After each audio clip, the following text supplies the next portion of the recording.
And quick audio check. Did you guys hear the sound that played with the transition? Hopefully it worked. Awesome. Sweet. I got it right.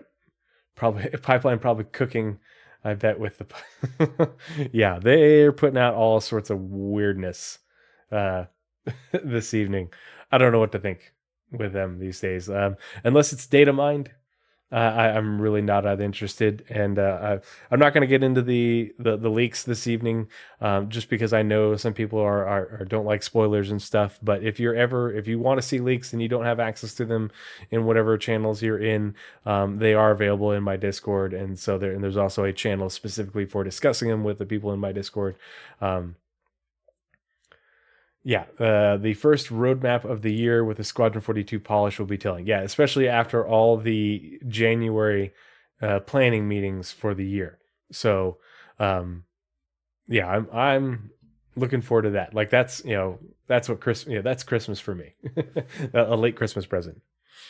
So let's go ahead and get right into this. I thought this was a really great presentation. I know not everybody is into the character creation thing, which is totally fine. But I think even if you're not interested in customizing your character and doing the hair, the makeup, the skin, all that sort of stuff, I think that the fact that everything that they're doing doesn't just affect us, it allows us to have really great looking NPC characters for much more interesting NPCs. And they can also use this for characters in like cinematics for missions and such. And they're also able to use it for the part of the crew, part of the ship. Part of the crew, part of the ship. Part of the crew, part of the crew, part of the ship. Part of the crew, part of the crew, part of the ship. The Dawn, thanks so much for the follow. Really appreciate it. Good to see you this evening. Hope you're doing well. But yeah, it's a really great set of features that isn't just for us. It's for the devs, and it's going to make our game that much better. Make the NPCs look that much better. Make the universe that much more real. So. Let's see. Ether just says, I thought the solutions to the hair and clothing were really smart, and the design of the new creator is really creative solution. Yeah, it's a very. This is again another one of those One Ring things, because they have brought it all into a cohesive system.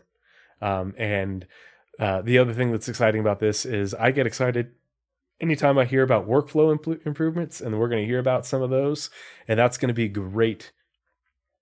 For adding more NPCs and more mission givers and such to the verse going forward, as well as getting more of those really cool cinematics. I love them. I love the things that we got for, like what we get for IAE with Jax McCleary, all those characters and stuff that, those are people that they create, characters that they created and they like overlaid on animation. So let's go ahead and we'll make this big and let's start watching. Let me know if there's any audio issues, okay?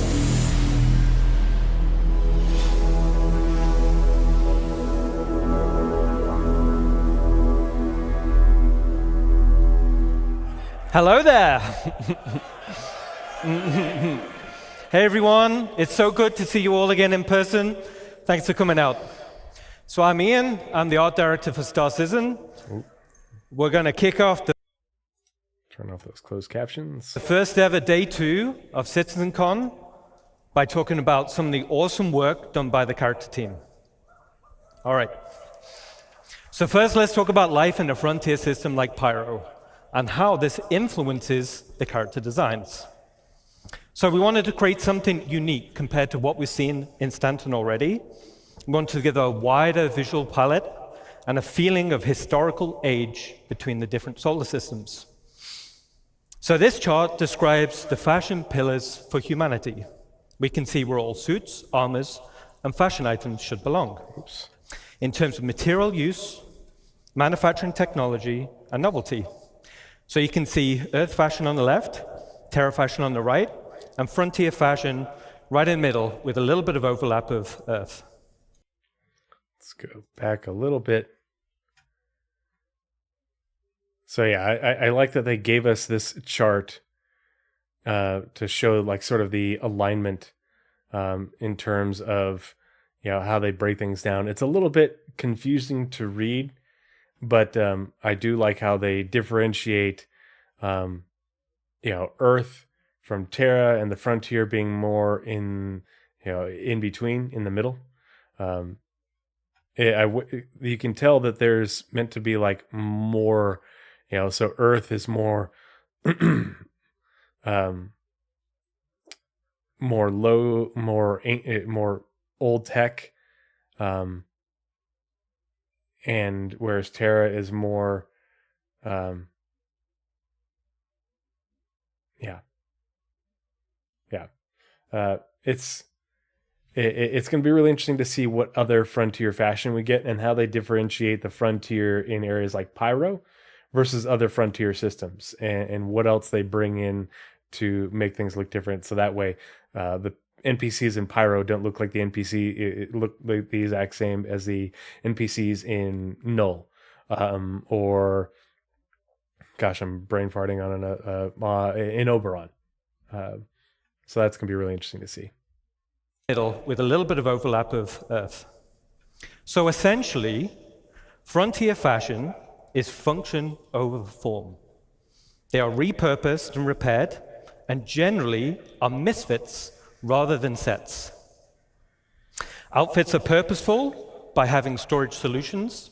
This implies survivability along the frontier. Okay, let's take a Storage solutions. It's got pockets. look at some of these assets in the game.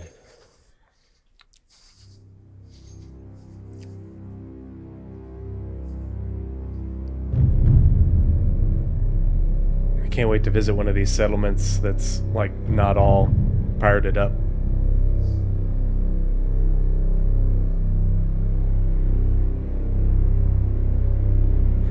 Why are you walking funny? Got a swagger. I love that jacket. I think that jacket's super cool looking.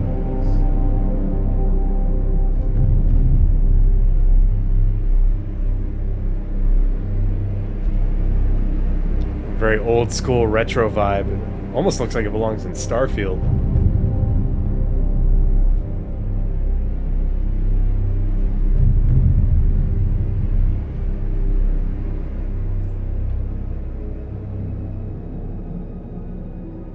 Cthulhu, yeah. The Lorville lean, yeah.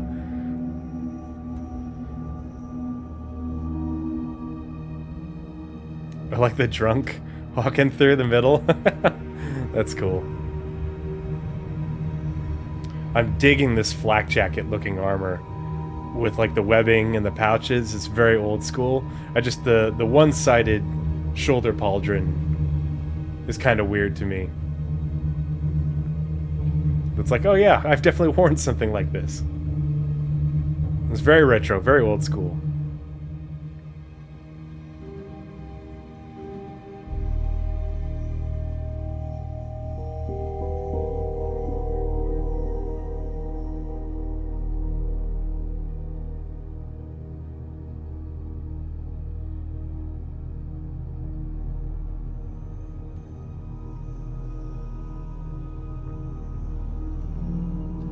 Asymmetry can look cool, it just doesn't look functional. Doesn't look realistic, especially in body armor.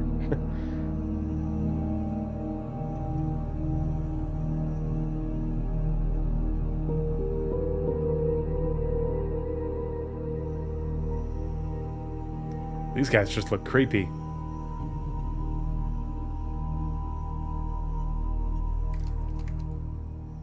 Okay, awesome. So hopefully you guys that played Pyro Playground, you will have seen a few of those assets being showcased. So as we saw from the video, pouches and storage are a key part of the frontier aesthetic. This drives the feeling of survivability. But from here, we thought it'd be really cool to give the functionality, but also some customization options. So let's take. I'm curious what these like ports are for. because you see that you saw them in a couple other places on the suit or the clothing. I'm like, what function does that serve? Because this isn't like a spacesuit. It's not sealed. You can definitely see the mix and match as things are like sewn in together here. Looks pretty cool, but I love the strapped on pouches and all that. It just, not only does it look cool, but it's actually functional. It's Take a look at a not video fake. we just developed internally, and this is for modular storage items on the player.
I think this looks really, let's see, get in the, whoa.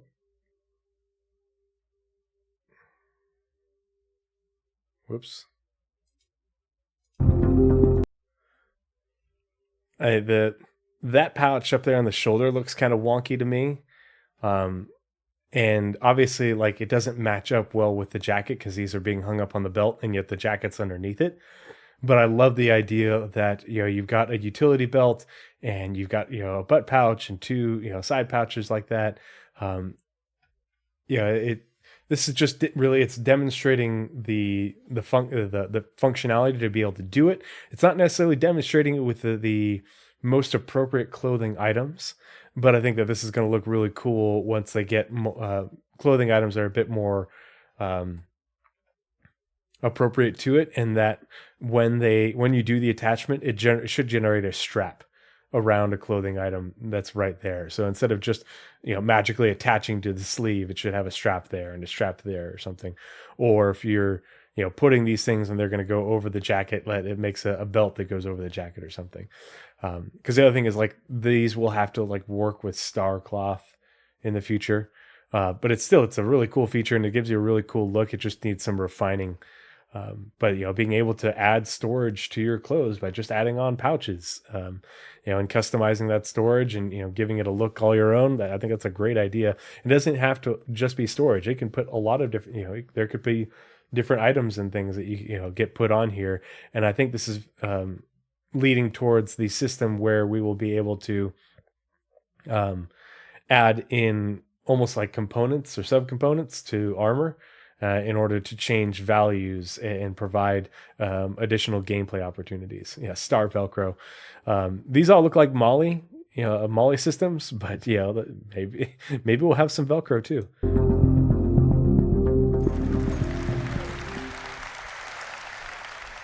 Pretty cool, right? So I think this will provide loads of customization options in the future. We're super happy about that. So we also created some extreme weather costumes for frontier locations. And these also follow the same mismatched and repurposed design aesthetics. Now, we've also been focusing on achieving a higher visual benchmark. So this is all driven by our new Layer Blend V2 shader and its texture library. And we focused on more consistent wearing between 0 and 100% values. So to showcase this, let's look at a quick example asset.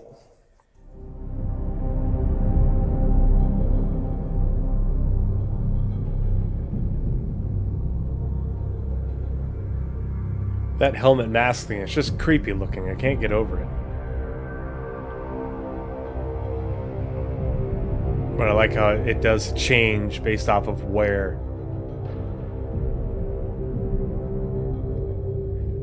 And you can see it's a subtle effect, but it's definitely there. All right. So as we saw in the video, the insides of the helmets are looking fantastic. Now this is us getting them ready to animate with put on and take off.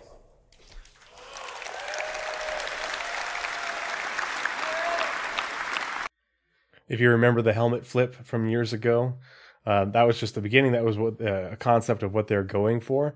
But they want things to be able to look. It doesn't just magically appear on you. Certain things will animate in order to when they get put on and taken off. Clothing needs a way to get the AR or flight suits. Armor will never come off. That's not entirely true, Spikesaurus. So a lot of the things are going to be based off of how you interact with NPCs. And there's also going to be wear and tear, so you're not going to want to wear your armor around when you're just doing social stuff. It's all your character will also fatigue more, and so there's going to be bonuses. Like, people are going to wear their armor and their flight suits a lot, if that's what they're doing. But when you're going to want to change when you're going to do certain social aspects, especially when you're going to mission givers and doing those sorts of things. Is it going to be super common? No, but at the same time, a lot of people will do it, partly for role playing, and partly just for partly for the reasons that I just talked about. So let's keep rolling. Oh, before we do that. So we saw the pouches, and I saw these pouches, and it made me laugh. And it made me laugh because of the first presentation from day one with the star cloth. And I'm going to show you something that I made because I connected the dots, and it made me laugh, and I think it'll make you laugh too.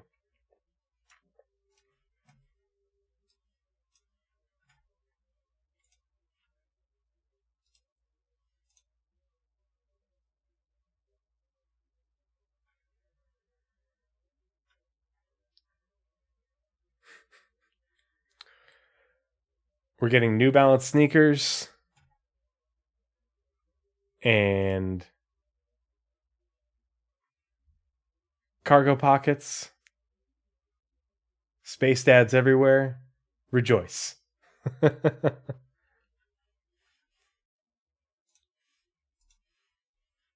right, so where were we? We're right here. Okay.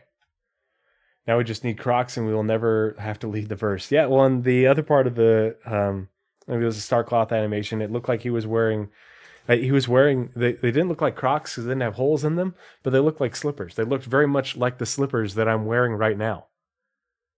And yes, I did buy these slippers because they match my Drake cutter in the groundswell paint, just like I bought this cell phone case because it matches my Drake cutter in the groundswell paint. Yeah. At a Costco to purchase, please. Yeah, becoming dad with them sneakers for sure.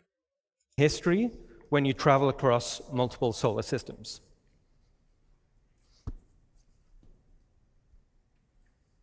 All right, now let's talk about something different.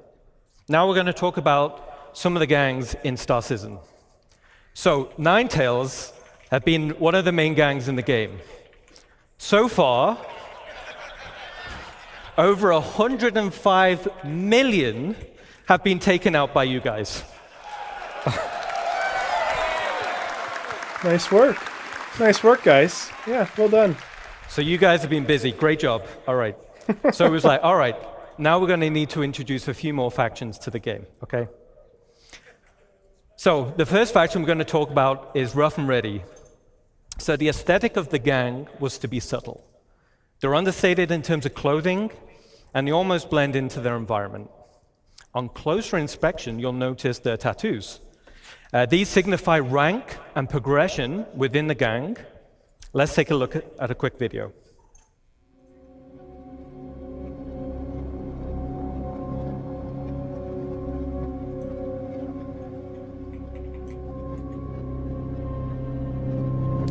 I love the Rough and Ready Gang logo. I thought that was super cool looking. But these guys are my new favorite gang, for sure. Like, they look like a gang.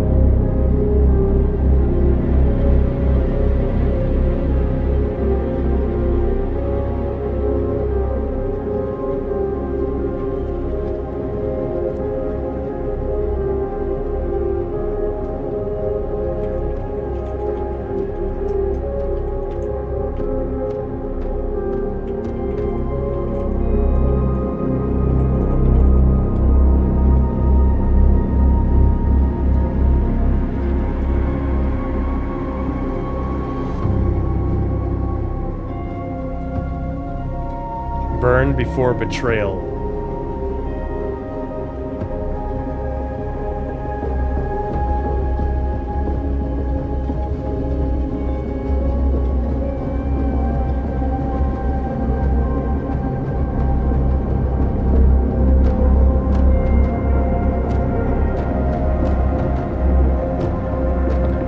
Us against all, burn before betrayal, something in pyro.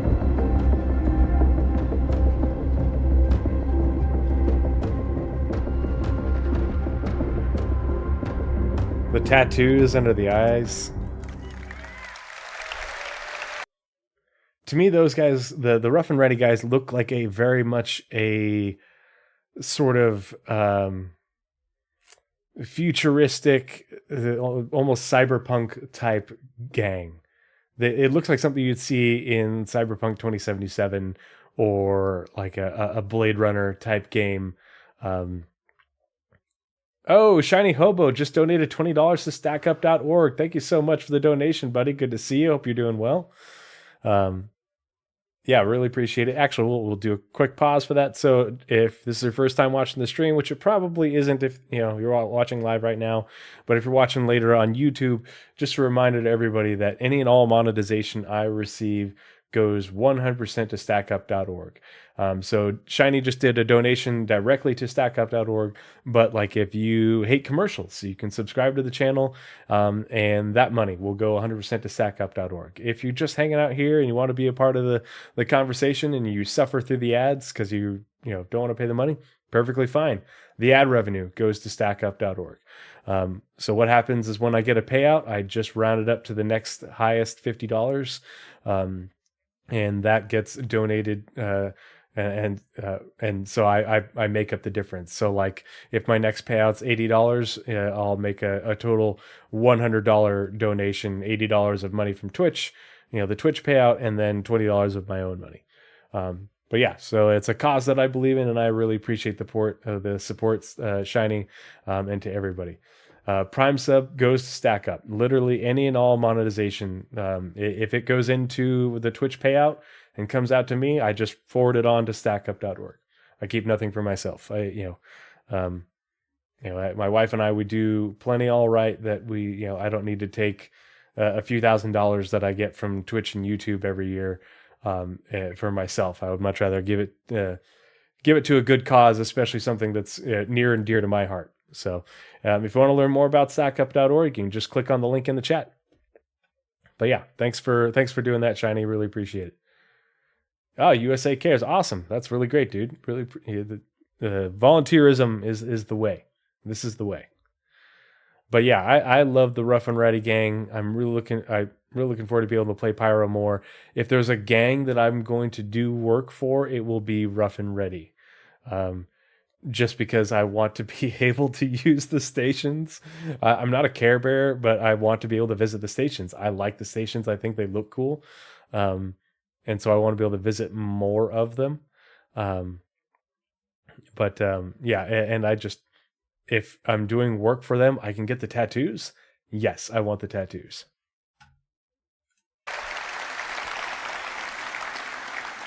I think they look absolutely fantastic. Okay. So the Rough and Ready can be found in some of the space stations around Pyro. Now the tattoos, like I said, the tattoos form a progressive design. This illustrates the hierarchy within the gang. As a player, you'll be able to earn these tattoos and apply them to your character. Nice. Can't wait. Okay, cool. The next gang we're going to talk about is Headhunters. So this gang is also located in Pyro, but offers a completely different frontier aesthetic. More of a wasteland vibe with lots of personality, and this will translate into the behavior types. Now, this gang is currently in production, but let's take a quick sneak peek.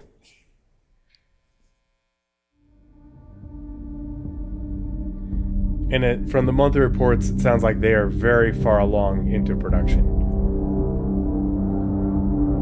But super Mad Max vibes. I wonder if you can get their tattoos if you get reputation with the Headhunters. You know, I mean, hopefully it's not just a thing with Rough and Ready, but I mean, because that's pretty sick looking. Look at those skulls. That's legit. Shiny and chrome.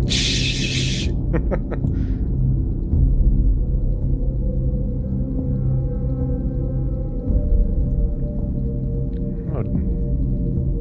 Do you want tetanus? Because that's how you get tetanus. Spikes on the elbow pads.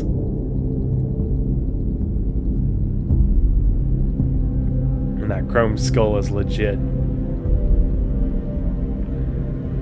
I like how they took a helmet that's already in game and embellished it to make it look even cooler. I think that's a really good idea. Makes it more realistic looking.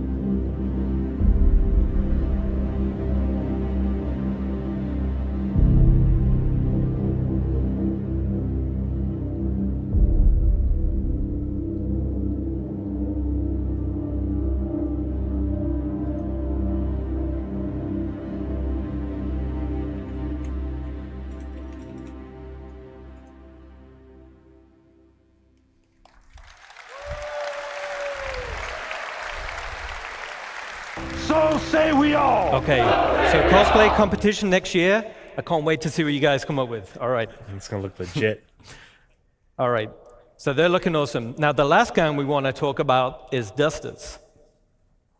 So Dusters are a criminal gang specializing in mining-related crimes. Now, internally, I love the original Desert Nomad armor. You can see him here, right? Now, I wanted to use it as a starting point to establish the Dusters design language. So here we can see Pretty cool looking. Not gonna lie. So here I we actually can like see this the one Dusters gang a lot lineup, more than this guy. showing armor leveling and rarity. So as a player, you'll have horizontal armor progression. This will define your role and playstyle. Then you'll have vertical progression.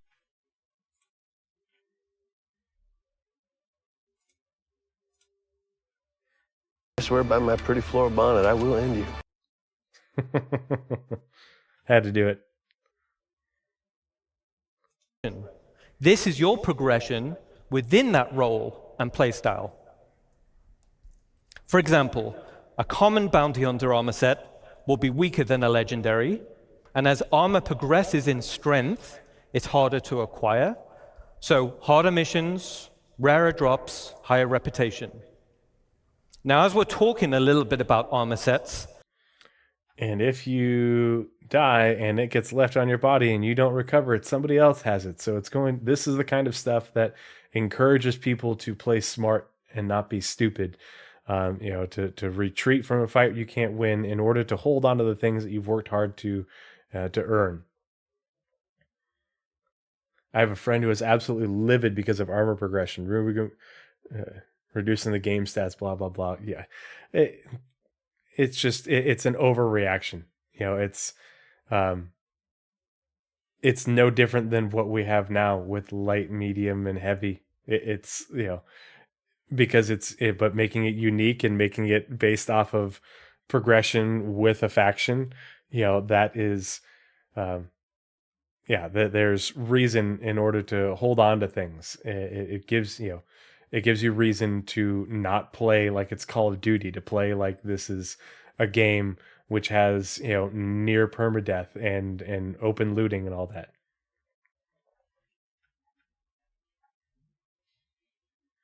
Yeah, and I love this part. The having greater differences between the current armor types, light, medium, heavy, in protection and mobility. Yeah, give us a lot more differentiation.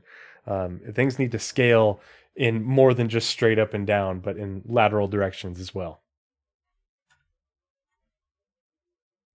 Picking the right armor for the job, for the situation. Requires planning, good decision making. It not just it. Don't make the game. It keeps the gameplay from becoming cheap. Let's recap a little.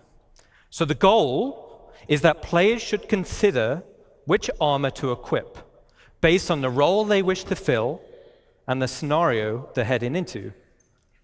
There will be also greater differences between the current armor types. So light, medium, and heavy, and this will be in protection and mobility.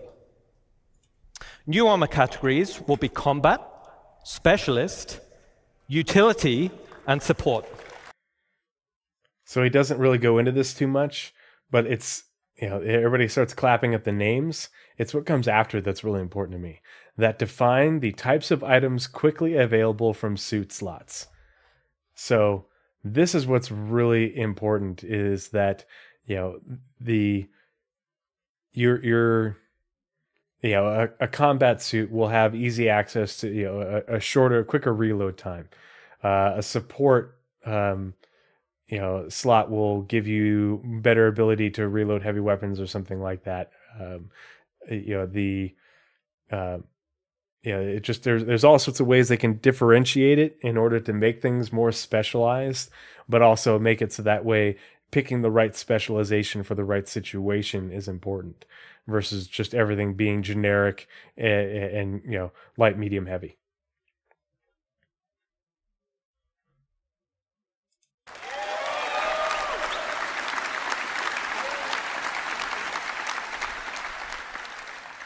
And these will define the type of items that are quickly available on the slots of the suit. There will also be additional functionality to assist in your chosen role. A matrix of armor type versus category. Horrible tomato, I do the same thing. Based off of what I'm playing, I change what I'm wearing based off what I'm playing in order to role play it, because I want this. I want the things to be differentiated. I want to, as a medic, I want to wear my support armor and have easier access to my medical tools, or have more of them, more refills for them. Who knows? However they want to do it, but I allow for almost class specification based off of what gear you're wearing and how you customize that gear. Will provide a variety of roles, with each providing best-in-class benefits. There will also be hindrances to out-of-role gameplay. For example, if you're wearing a heavy armor set and you're trying to fly a little snub fighter, you'll have restricted visibility and less vehicle control. So, Axis, we're not going to have skills, in terms of like equipping a skill. Your skill will be in the skill things that they talked about before will be associated with your character, but what you'll have is you'll be able to equip items onto your gear in order to have functionality, not skill. So like the scanning type stuff, that's going to be associated with the functionality of the armor, and the equipment that you're wearing, not with your character. Now you'll be able to develop skills that will augment the equipment that you're using on your armor and your suit, but it's not you're not going to get a +5 to jump on your armor or something that you can equip. A lighter weight armor might be make it so that way you can jump higher, but it's not a +5 to whirlwind or something. It's less RPG and more sim.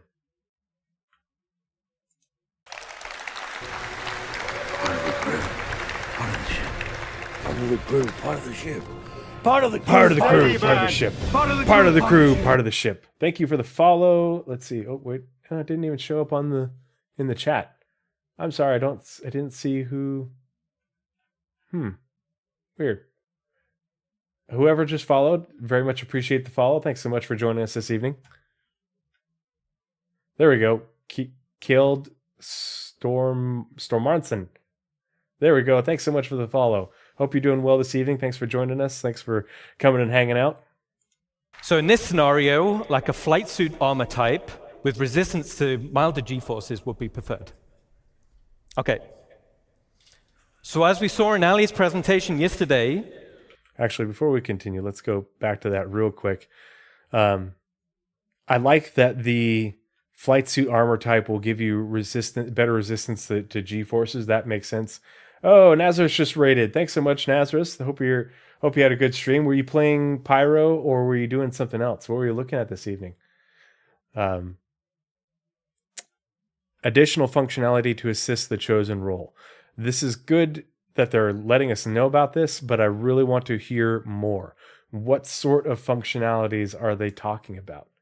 We can speculate all day. We need more concrete information about what they're planning. If they have an internal, chart sheet thing that they have, I would love to see it. That's what I want to see. The only thing I don't like is I don't like the idea of being able to wear heavy armor while piloting a fighter, or really being able to sit in the pilot seat. Period. I think that heavy armor should make it so you can't sit in a pilot seat, and like medium size armor or whatever, make it so that way you can fit in the pilot seat, but your movement and your visibility is restricted. But like if you've seen the heavy armor that we wear right now, there's no way you're going to be able to get in the cockpit of a fighter wearing that and fit and be able to function. And so I would like to have a little bit more realism in that, and just like, no, you can't even get in, you can't fit. Because even, you should be cramped in a drop seat in heavy armor. They've talked about making it that you couldn't even wear heavy armor in a drop seat. And I'm more akin to that than these, very open-ended, no, you can get in the seat, it's just going to restrict your visibility and vehicle control responsiveness. It's like, no, you shouldn't even be able to fit. It should be like, if I was trying to sit down in my chair and I was like 8 inches wider, on each end, I wouldn't even be able to get down into the chair, because that's real, But that's just my thoughts.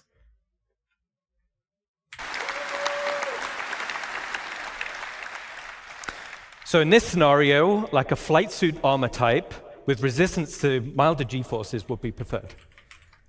Okay. So as we saw in Ali's presentation yesterday, hygiene simulates and tracks the accumulated effects of a character going unwashed for any length of time. Poor hygiene can lead to disease, lowered health, and snarky comments. Hygiene decays faster if a character becomes dirty or wears dirty clothing or armor, and visual effects are going to be displayed on the character's skin, such as blood, sweat, and dirt. Certain usables, such as a shower, will reset the character's hygiene and clean away all of those dirt effects. So, Okay. Blizzrad, I've got you in chat.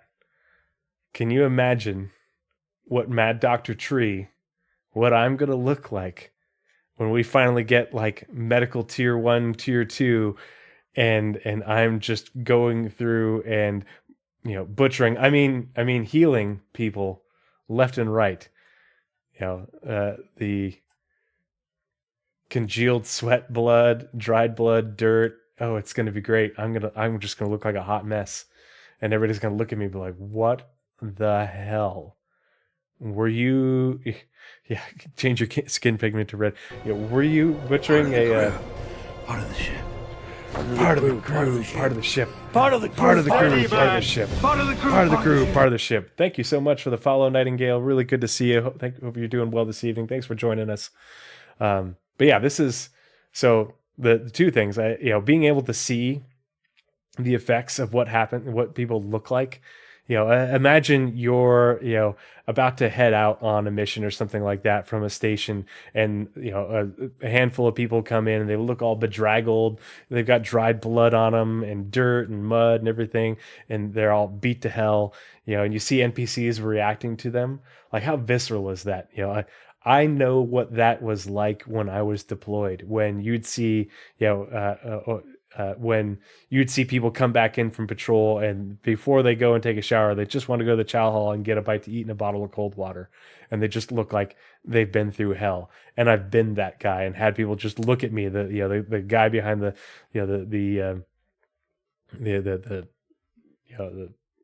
guy serving the food looking at you like, what happened to you? Oh my goodness, you just like you've been, yeah. Did you see the pics of the ship weathering in the preview? You'll look like that, but with blood. Yeah, exactly. I thought that was neat. I mean, I think it looks really cool, all the ships being weathered like that when they spawn in Pyro. I think it's a bug, but it looks cool as hell. The other thing is poor hygiene.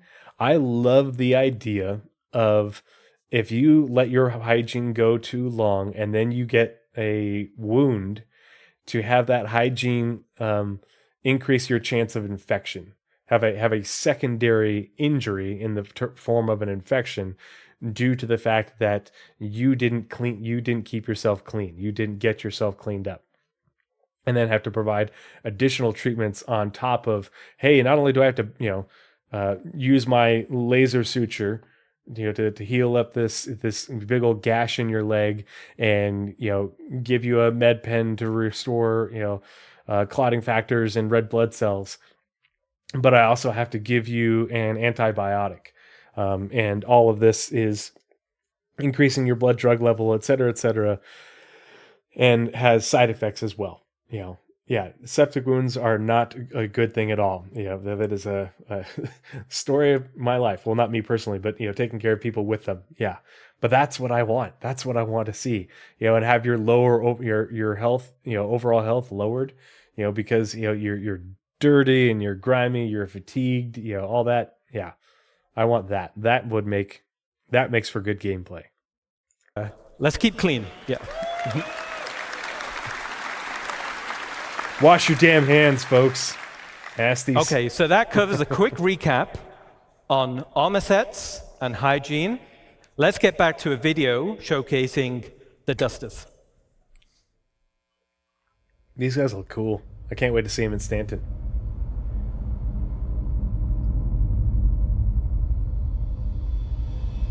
It's got the swagger.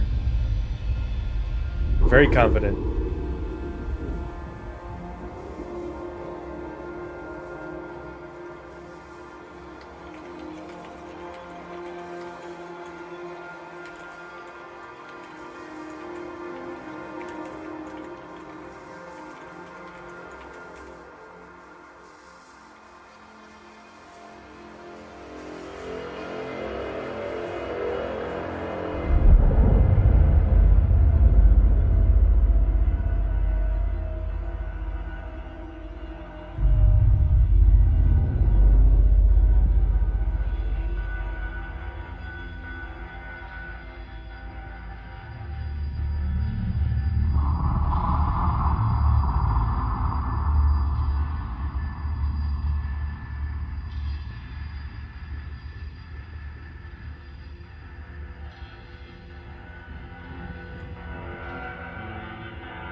How do I get my character to have abs like this?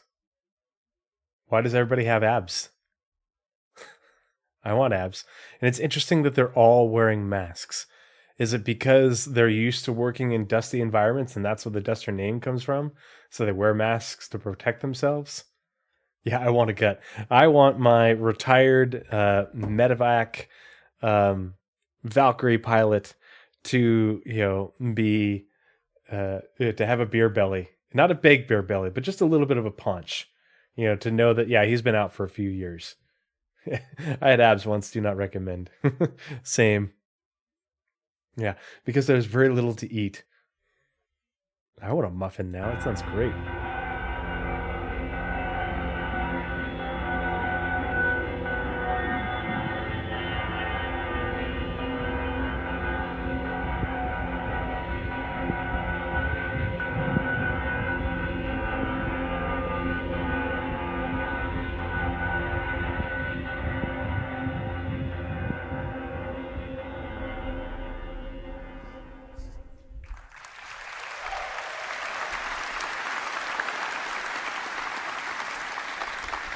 Awesome.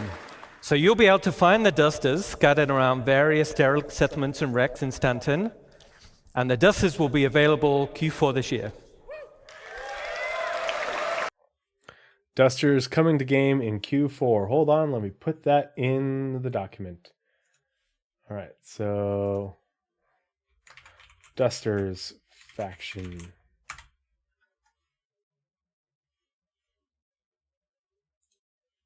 Okay, added. And with that, I'll hand you over to Sean Tracy. You guys have been awesome. Enjoy the rest of your show. Blood Dad, I think the Dusters are everywhere in Stanton. I don't think they're specifically located in one planetary system or another, but we'll just have to wait and see. Because they're mining, like raiding miners and doing illegal mining. So it'll be interesting to see how it pans out.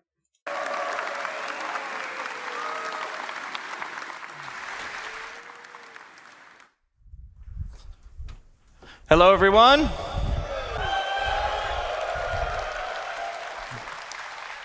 All right, so I'm Sean Tracy. I'm the Senior Director of Tools and Tech Content here at Cloud Imperium Games in Los Angeles. So today I want to talk about Starcloth. And Starcloth was initially unveiled at a previous CitizenCon kind of in an early stage. So it's now rolled into full production, and it's used in both Squadron 42 and Star Citizen. So it's going to be seen on more and more assets, like some of the great art that you just saw. So what's really cool about it is that it's unified with the physical world, whereas before it wasn't unified and was based completely on character movement. Now, it's faster than the previous cloth setups, and in the end, it just looks a whole lot better. So today, I'm going to cover some of the tech, the pipeline, and we'll see some results. So let's get and see it in action.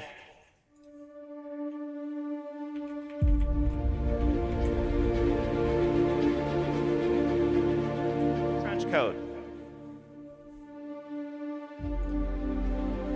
Cloth is hard.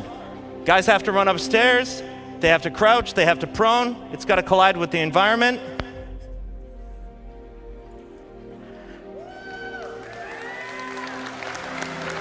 And even more difficult, it needs to hold up in high-end cinematics.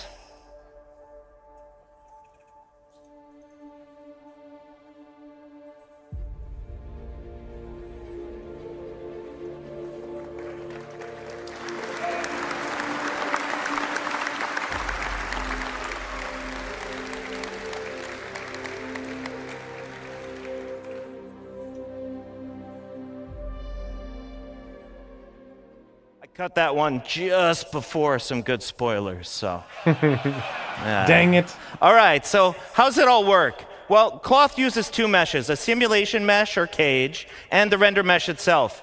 So vertex colors indicate how it's constrained to that cage, and thus the simulation. So for example, black vertex colors indicate a full constraint. Basically, it follows the skinning. White vertex colors indicate unconstrained vertices. So the movement is determined entirely by the simulation. And then we can do a blend of gray values that is used for fine transitions and blending and fall off in between the fully skinned and fully simulated assets. So in the end, these meshes are sent to the engine where we bind the cage to the render mesh, and then tech artists can leverage some of the runtime tools. You can see up on the image that the sim cage mesh has about 5,000 triangles, whereas the actual render mesh is about 45,000 triangles. So it's obviously much more efficient to simulate the sim cage mesh versus just the render mesh itself. So part of the technology is the runtime iteration support, which you can see in the image above me here. That's with all the red spheres. Here we're actually painting the collision radius of every single one of the vertices, and it allows us to fine-tune the simulation without having to add arbitrary collision methods. Yeah, Aether Drift, the tech for this going forward is going to make everything look so much better and less jank. And it's also going to allow them to do a lot more clothing items and outfits that are just going to look a lot cooler. Like all of this Starcloth stuff, this is the reason there aren't dresses in game. You know, because they didn't want to make dresses until they got this cloth sim done, so the dresses would flow and do what they wanted them to. Yeah. So it's Starcloth is very far along And I think it isn't a thing that just gets added to the game. They will start, it's coming into the physics engine, it'll get implemented in the physics engine, and then, they'll also be adding more and more, clothing items as time goes on that work with Starcloth and updating older clothing items. Meshes, though we can. We paint a variety of properties, so some of these other properties are mass or displacement. In the top right, you can see an example of the old legacy implementation using pendulums. And this uses joint chains and collisions, but assets with multiple layers like the one that you can see there, or ones like skirts or gowns, they were really, really difficult to do with pendulum simulation, but they are solved with Starcloth. So I mentioned it's completely unified with the physical world. And what that really means is that wind, impacts, object collisions, thruster backwash, all these kind of things actually react to the cloth reacts to these things, and so much more. So it's not just character movement. Now, it's a hyper-efficient simulation, and it's several orders of magnitude faster than the legacy implementation that we used before, and has a lot of easy-to-control parameters for tech art, which are compression, stretching, and bending. So as mentioned yesterday by Chris Rain, our senior lead physics programmer, we support soft-body tapered capsules, which are twice as fast as our ragdoll capsules. It's also key to solving one of the most important aspects of plausible cloth simulation, and that's mitigating the tunneling or the clipping that happens through a character. So it's very, very difficult to solve with pendulums. So with all this tech in mind, we can do really complicated assets like the duster and the one I want to show you now. Octavian, no capes. No, everybody can wear a cape. Everybody can wear a cape. But if it gets caught up in like a fan or something, the game better simulate you getting sucked up into a VTOL engine or something. I'll never take off my medical gown. I'll be too distracted by the cloth. I want to be able to lie down as my character and pick up a SATA ball and do this under Blizzrad's medical gown. Ooh, a minute 30-second worth of ads. Sorry.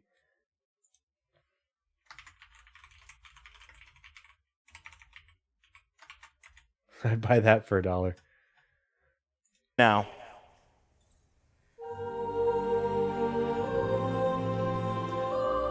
So here you're seeing about 5 different layers of cloth going on and self-colliding between each other. 5 different layers, and they're all colliding together. That's crazy that they can put all these things on and make them work and function.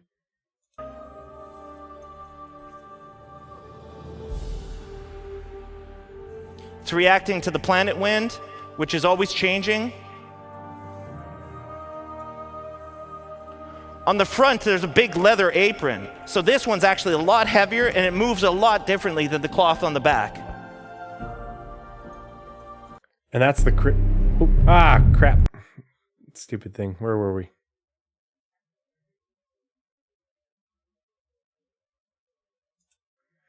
That's the crazy thing, is that they can give these different pieces of cloth different properties. The leather apron, like, what is this kind of guy? Is he on his way back to his settlement so he can go grilling? Is that why he's wearing an apron?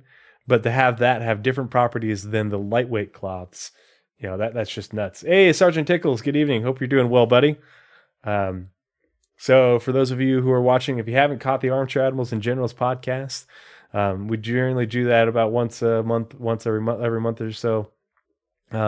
And we are planning to do another episode. It'll be a 2-part episode on Sunday the 12th, the day after Veterans Day. I think it's on Saturday this year. And so Sergeant Tickles is going to be on. We're going to have Night Cobb and Atirakel and Solus from the Beyond the Verse podcast. So keep an eye out for the announcement for that. We'll be doing one segment in the early afternoon, another segment in the evening, with 2 of my podcast partners on each segment. It's going to be a lot of fun. Yeah, this guy is obviously heading off to do some blacksmithing for sure. He's going to go, maybe gunsmithing. I mean, I'd wear an apron if I was a gunsmith. Yeah, the Obi-Wan look. Yeah, that is definitely it. Of course I knew him. He's me. Yeah. On the front, there's a big leather apron. So this one's actually a lot heavier and it moves a lot differently than the cloth on the back.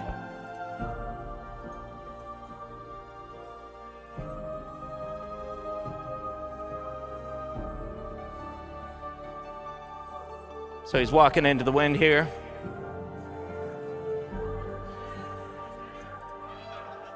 And in the end, as I mentioned, it just looks a whole lot better.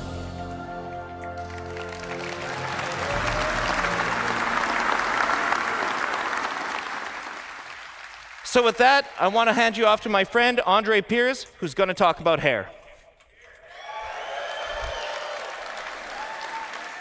Thank you, man. Hi, everyone. So, nice to be here in LA with all you guys. So I want to start with a question, okay? How many of you are actually excited that we're getting new hair into the verse? Maybe it's very lightweight leather. Maybe it's like deer leather or something, versus like heavy duty leather. I don't know. But yeah, Space Whale Butcher. I know a lot of people, some people aren't super enthused by hair. Other people are. I'm happy for the people who are super enthused by hair. I'm not going to go wild with my hair just because it's just not something I'm really interested in real life. I'm interested in my beard. I want to be able to have a salt and pepper beard on my character. I want my character to be able to look old and wizened with a longer, dirty salt and pepper beard, and, to reflect the years of service in the UE Marines. I often need to get haircuts. All right. So, I'm Andre. I'm the lead artist in our recently formed hair department. We branched out from the character art team and created this department. And it's a pleasure to be here today with all of you and tell you that we're damn proud of what we achieved. It's been a long road, but definitely worth it, okay? It's been a long road getting from there to here. We're going to start by just looking at the most impactful changes that we have in our workflow, okay? A bit of a technicality part. Then you're going to get to look at the benchmark assets we have created, okay? And from there, we're going to take a glimpse into the future of what hair could be with a more diverse hairstyle, where we're trying to run away a little bit from the military look that was driven mostly by what Squadron 42 was, so because we did a lot of work for that as well. And yeah, from there, as a last note, I'll have a special announcement for you guys, okay? Don't want to spoil it, but you stick around, you're going to love what we have, okay? So, first thing I want to touch now, very simply, okay? Hair for games is hard. It's really hard. Oh, by the way, did I tell you these are actually game-ready assets in the persistent universe?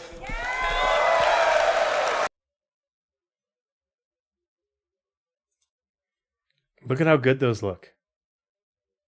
How much hair they're actually simulating. These are game-ready assets, and it's night and day the difference between what we have now and what we're getting. And I hate to say it, but more importantly, what other games have and what Star Citizen is getting. Like, this is nuts. This is light years ahead of most games. Because again, most games wouldn't bother with this because they're like, nope, we don't care. It's not worth our time. And, Star Citizen's like, no, these are details that are important. These are details that players have been asking for ages, for better hair and better ability to customize their characters. This is, like a huge part of the MMO experience. And that's why we're getting it. Not only to have more realistic characters in Squadron 42, but to, also have that for MMO players who want to be able to do this. It's really hard. Oh, by the way, did I tell you these are actually game-ready assets in the persistent universe?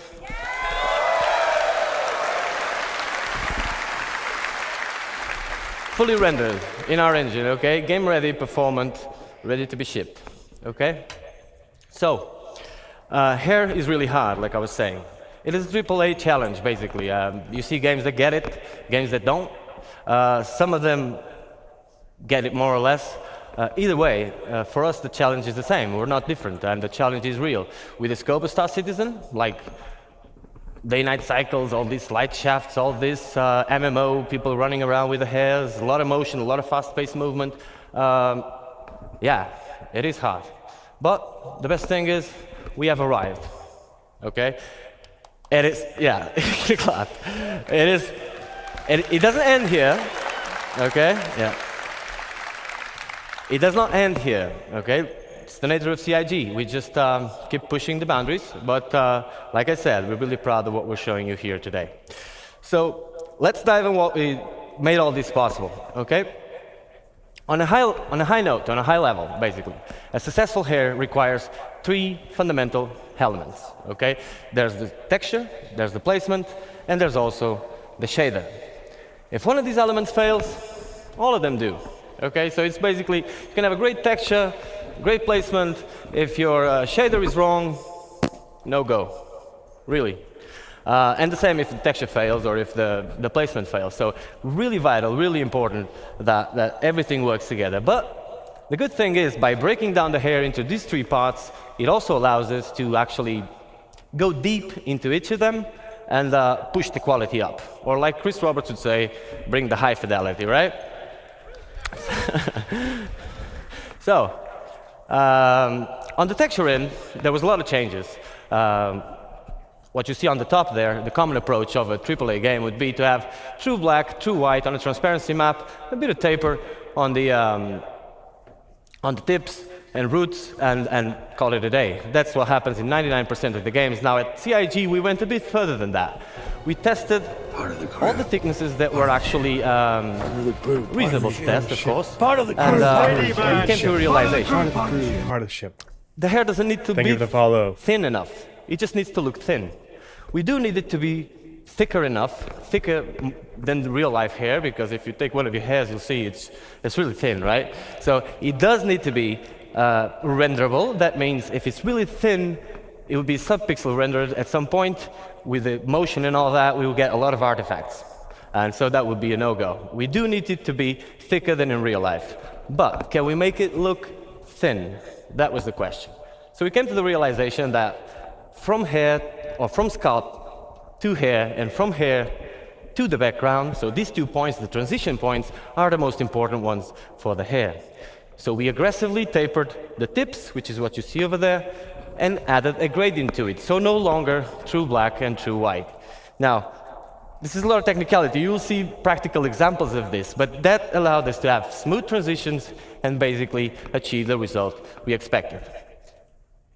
On the placement side, we came up with hair libraries, basically. Now, I could be here all day talking about hair libraries, okay? Because I'm a very technical person, and if you see me around the venue, feel free, I'm Andre. You can just come and talk to me about this. I'm not going to bother you all that for 1 hour about this, but I'm going to give you a very quick example that you all can relate. So imagine in real life, you have a construction business, and you could make one wall, one roof, one floor, and one window. You make it all work together, and from there, you're not only building your house, you're actually building the whole town. And then This guy uses some weird metaphors. I don't know if they fit all that well, but I get what he's getting at in terms of they wanted to make it systemic. They wanted to build one tool. They wanted to do it once and not have a whole bunch of unique ways of doing things, and they wanted to be able to make something that's really good efficiently. And Sin Zeno 1973-07, thanks for joining me this evening. Thanks so much for the follow. Really appreciate your support. So I was distracted there for a minute because I was in my Discord channel for the Blade Runner RPG campaign that I'm in, and I was looking for the AI character portrait that the game manager had made for me with some direction from me, because my character in that RPG is meant to look like Bill Paxton from Terminator, the guy with the blue spiky hair. That's my character for the RPG. So I do care about hair, and I do care about hair dye and hairstyles. But I just couldn't find the image. So the whole state, and then eventually the old universe, right? That's what hair libraries are. Obviously, the result, if you could do that, it would be much cheaper, much faster, and above all, you wouldn't have a fruit salad of assets, which was what we had in the hair not too long ago.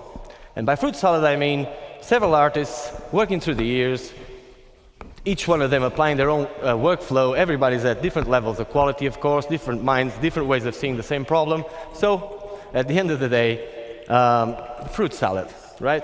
And we wanted uniform quality. So for that, hair libraries are a great solution. We also decreased the time of production of hairs. So it was taking us 20 to 40 days to create one hairstyle per artist, okay? Right now, it's going from like 3 to 5, 7 days per hairstyle, which is that great news, okay? So yeah, that was a major achievement. Cool. And it's really awesome that they had a 10-fold improvement in production capacity by being able to do this. So not only does it look better, but it also simulates far better. It's very performant, and they're able to make new hairstyles in a matter of days versus months. Like, that's crazy. That's why they haven't been putting more hairstyles into the game, because it took so long to build them, and they would rather put the effort into building the tech in order to save the time, be able to build them faster and have them look better and have more customizability. Yeah. Cool. So hair libraries are just a thing. We love it. It's not just picking up a texture and putting it there. If you do that, like, you need to actually see the scope. Gladly, we have some of the best artists in the world on hair working with us, so we managed to achieve this at the scope that we wanted. Now, on the shader side, there was plenty of changes as well. Some of them are very techy, very, very cool as well. I'm going to run through fast through some of them so you guys can understand the scope of what we're dealing with. But let's just understand, like, at bake time, so bake time is prior to runtime. Runtime is where the game runs. Bake time, we're preparing the asset to actually put it in the engine. At bake time, we calculate the custom normal and we store it per vertex. So each vertex gets a custom normal. That makes, in a practical sense, for those who are not too technical, it basically makes the card, the air card, not look like a card. So the normals help with the way the light reflects. We kind of do more smoke and mirrors on it and make it look not like a card by just baking it that way. Now, on the ambient occlusion, we store two baked ambient occlusions onto the color channels of the vertices as well. Now, each vertex on a mesh in any game has a color to it, okay? You might use it or not. Imagine in a car, you have a trunk. You can use it or not. It's up to you. It's not silly to use the car without using the trunk, of course, but if you have a luggage, you can put it there or in the back seat, wherever you want. Now, we decided to use this because it was free. The trunk was already there, so the vertex color was already there, and we just decided to store two ambient occlusions on it. These two ambient occlusions work this way. Light hairs, like a blonde hair, obviously needs more shadowing, or less shadowing than a dark hair, right? And so we store two. The length of the card is now baked onto the last one, and that gives us a metric of where the card starts and ends, and allows a lot of cool things you're going to see on the videos I'm about to show. So, one last thing before we can start looking at videos is that, and this is really creative, total credit for the people, for the tools programmers. I personally had nothing to do with this. This was already at CIG when I joined. It's absolutely amazing. So, we have an hairstyle that was ready, that you can see over there. And we have a hair cap. An hair cap is basically a mesh on top of the character. This is crazy. Like, so yeah, this is the possible result, but basically they can already do this, what they are going to show us later. But it's cool because you have deeper shades of orange over here on the side, and then they sort of fade into more of a gold and then transition into the blue. None of this, it's all one color nonsense. You know, they could even have it faded up, faded down. Like, that's just wild what they created. Hey, Victoria07, good to see you. I hope you're doing well this evening. And also, everybody, the reason I'm not providing too much commentary on this is because they're talking about hair tech. I know nothing about this.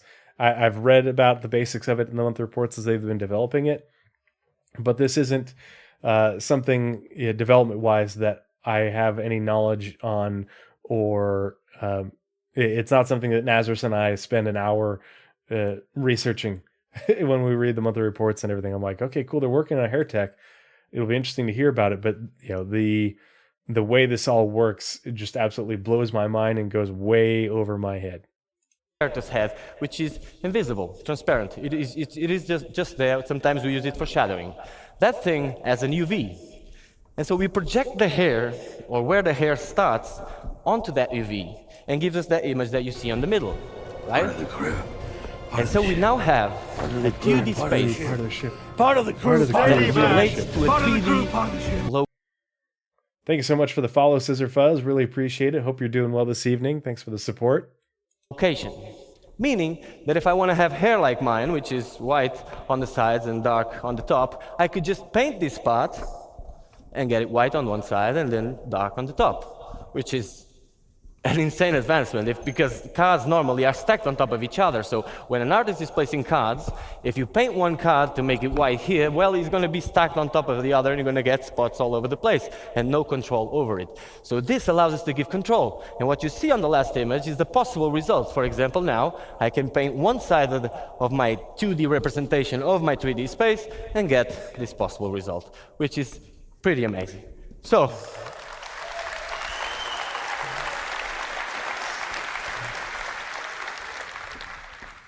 next video, we're going to take a look at our tools, okay? This is not the way it's going to be exposed to you guys in the character customizer. You'll know more about that later, okay? This is the tools we use we are able to actually create the hairstyles. So let's take a look at this video.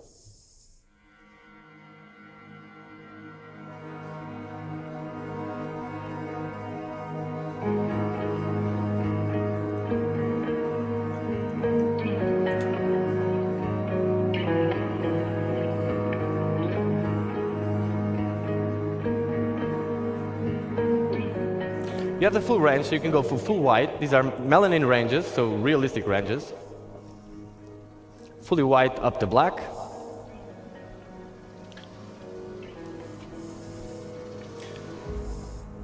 Obviously, you can go redhead as well.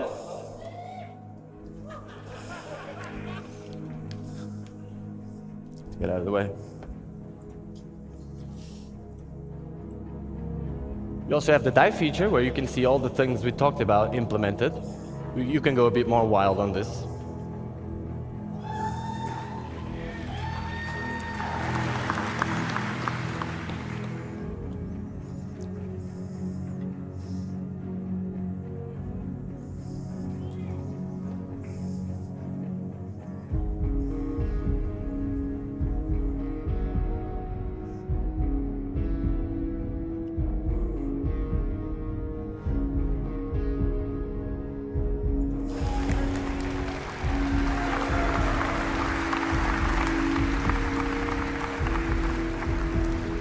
And this is why important the length of the card is stored in those vertexes. And obviously you can fade it as well as much as you do. So all the possible combinations between the realistic melanin ranges and the dye layer, okay? This is how the occlusion is working, so you can see these shadowings, creating more negative spaces, more structure to the hair. And if you look at the temporal line here, you can see how this pixel depth of set helps us with the transitions as well. Cool. 07 Smithy Joe Bob, thanks for joining us this evening. Hope you're doing well. Scissor Fuzz, my favorite part about CitizenCon was the community, 110%. Got to meet a whole bunch of people I've always wanted to meet, people I've interacted with over the internet for years. Got to hang out, meet a whole bunch of people who watch the Pathfinders podcast, who watch Armchair Admirals and Generals, who've seen me on other people's shows. It was really awesome, to hang out with a bunch of people that knew me and I didn't know them. But the community booths were great. A lot of really cool org stuff going on. That was my favorite part. But if we're talking about the panels, it was definitely 100% navigating the universe. If there's anything that's going to make the game feel better and feel like a AAA game, it was everything from the UI team that's coming, that was shown off in the Navigating the Universe panel. the holistic map system, all the new AR and map marker stuff. Yeah, that was, the game is already good, but that takes it to so many other things being so much more playable, and opens the doors for so much. Caves being usable, being able to navigate landing zones as a new player. Um, the being able to navigate the stations as a new player, or better yet, exploring the new derelict stations in Pyro. There's so much stuff that it's going to positively impact, and the mobiGlass, the map system, the AR map marker system, scanning, all of that is just going to transform the game. There's so much great stuff that they are showing us, but that takes the cake for me. I'm doing really well, Smithy Joe Bob. I'm just glad I'm able to make time to do these recaps. It's enjoyable for me, and it's also part of my critical appraisal of information process, and we're just doing it live. I would be watching these over again after having watched them live by myself, but this is how I do everything, from the monthly reports to the roadmap roundups and progress tracker stuff. ISCs and SCLs. I read and rewatch everything 2 to 3 times on my own, as well as usually I'll watch other content creators or listen to them read or watch things like ISC, SCL, the monthly reports and such. That way I can help mitigate any of my own bias, but also make sure I don't miss things just in errors of omission. So, but we're doing it together and we're doing it live. By the way, did I tell you these are actually game-ready assets, ready to go to PU? Game ready.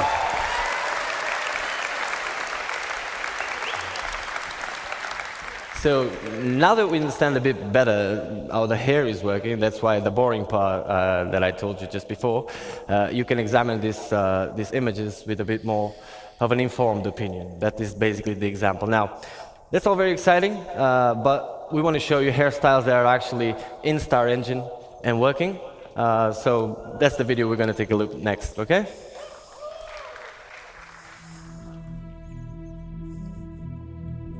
This is what I looked like before I went bald. This is what my hair looked like. See? It isn't just buzzed or shaved. There's nothing there.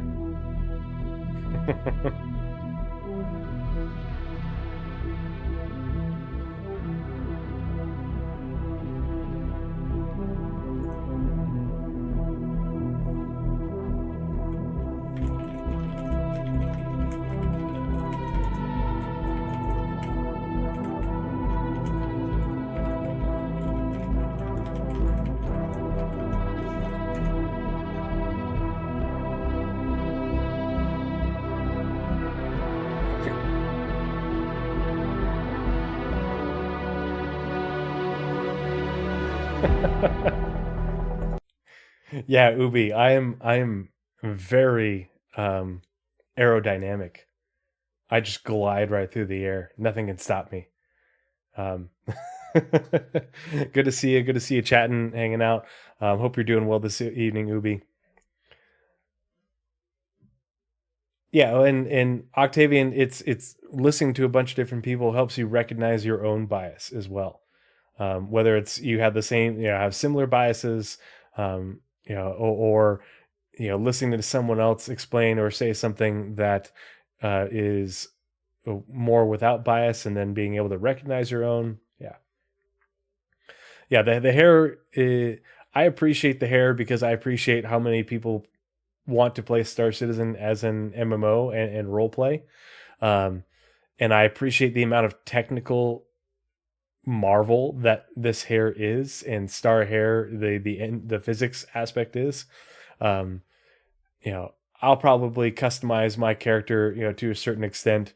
I'm not going to get super deep into it, but I'm definitely going to make my characters look interesting just because I want my character to look like the backstory, but that's not for everybody, but the good thing is that Star Citizen and CIG are building a game that is representative of so many people and so many different interests, when it comes to not just the gameplay, but how they want to go about playing games and how how people like to immerse themselves. Dark Spike FF, good day, good evening. Hope you're doing well. Thanks for joining me this evening. Really appreciate you coming and hanging out and chat with us.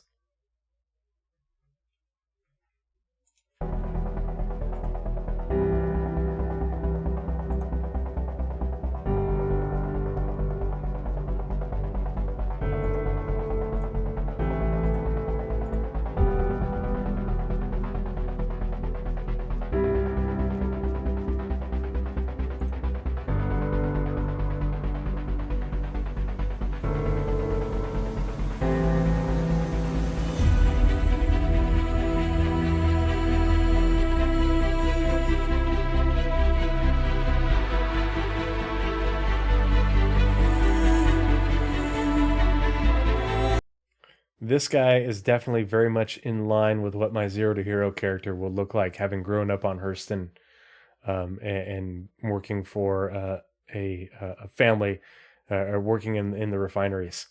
Let's see.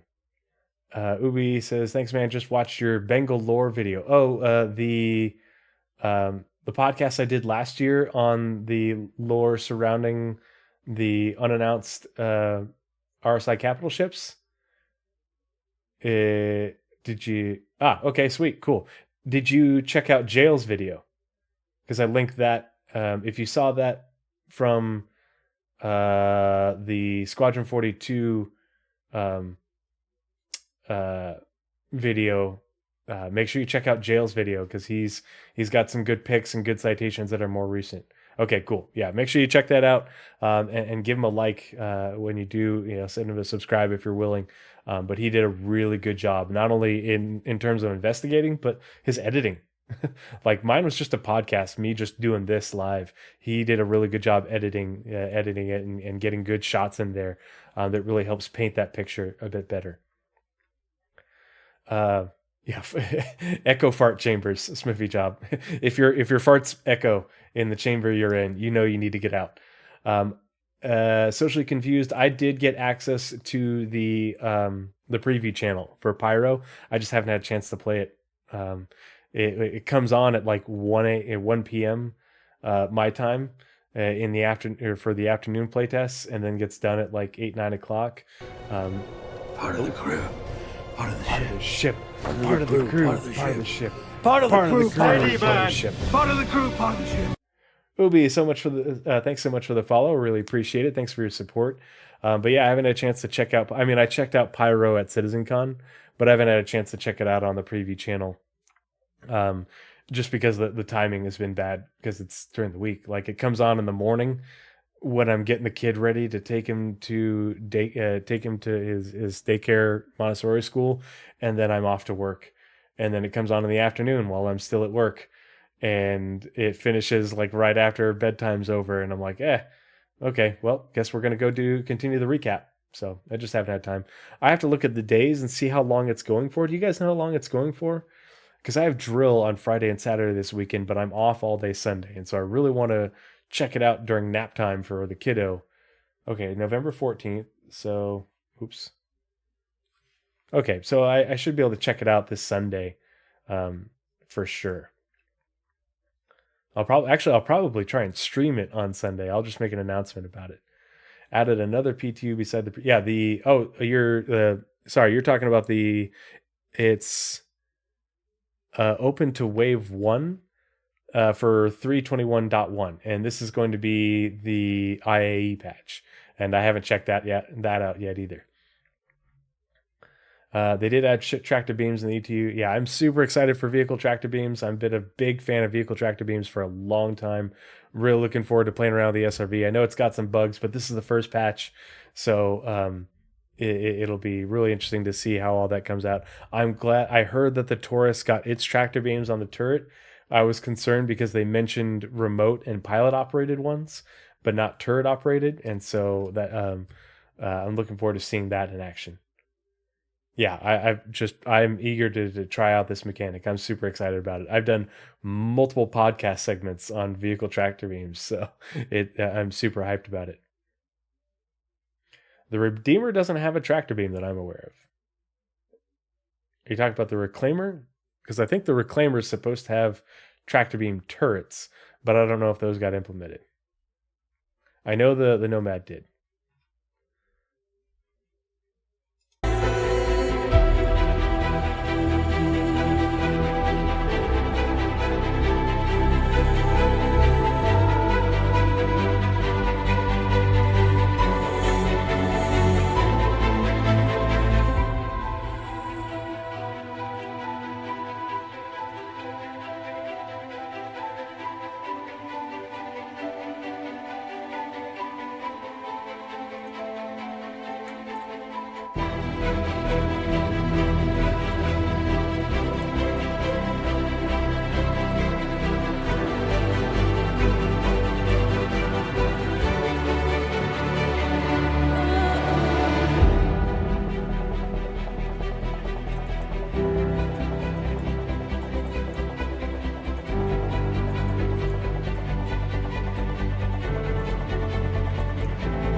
Great, guys. So I can see by your feedback that you really enjoyed the die, so I'm going to try and direct things that way next time. Pretty cool. Okay, yeah, these are game-ready assets as well. Now, like I promised you, we're trying to make this diverse and get away a little bit from this type of hairstyles you just seen now, which is a bit more military. And for that, we'll have the next video. Now, it's important for you to understand if there's any 3D artists, character artists, air artists out there, you will know. Some of the hairstyles you're going to see next are some of the hardest things you can do in hair for games. In a practical sense, if you can do... It does look like the dye doesn't get all the way to the roots, but that might be on purpose. Like they can make it so that the dye goes from the very beginning to the end, and they might just be adding the dye and making it look like, okay, you're a week or two out from getting your hair colored. I want big hair, more volume. Yeah, and we're going to get it. It's not a matter of if, it's when. What is going to be shown next and render it at 60 frames per second on an MMO, you can do pretty much anything. Okay? It's our glimpse into the future of what type of diversity we want to achieve. We're not only going for this style, but just showing you that if this style is one of the directions, then the full range will come. I hope you enjoy. So that part's really important because he says if we're able to get these hairstyles in game, we're able to make this happen, all of them are going to happen. And so I think that's one thing that was a little bit of a misconception. And I know a lot of people, who of our, a lot of black fans, people of African American descent who have that curly hair that they can have, especially those really tight curls. And a lot of them might have missed this comment or misconstrued what he said. What he's saying is if they can do hairstyles like this and they can do the hair like this, they're going to get everybody's hairstyles in there. We're gonna get that curly, that curly black hair. It's gonna happen. It's not a matter of if, it's just when. And they were able to get these in and show these in, and that it's what's coming up next is where they're going.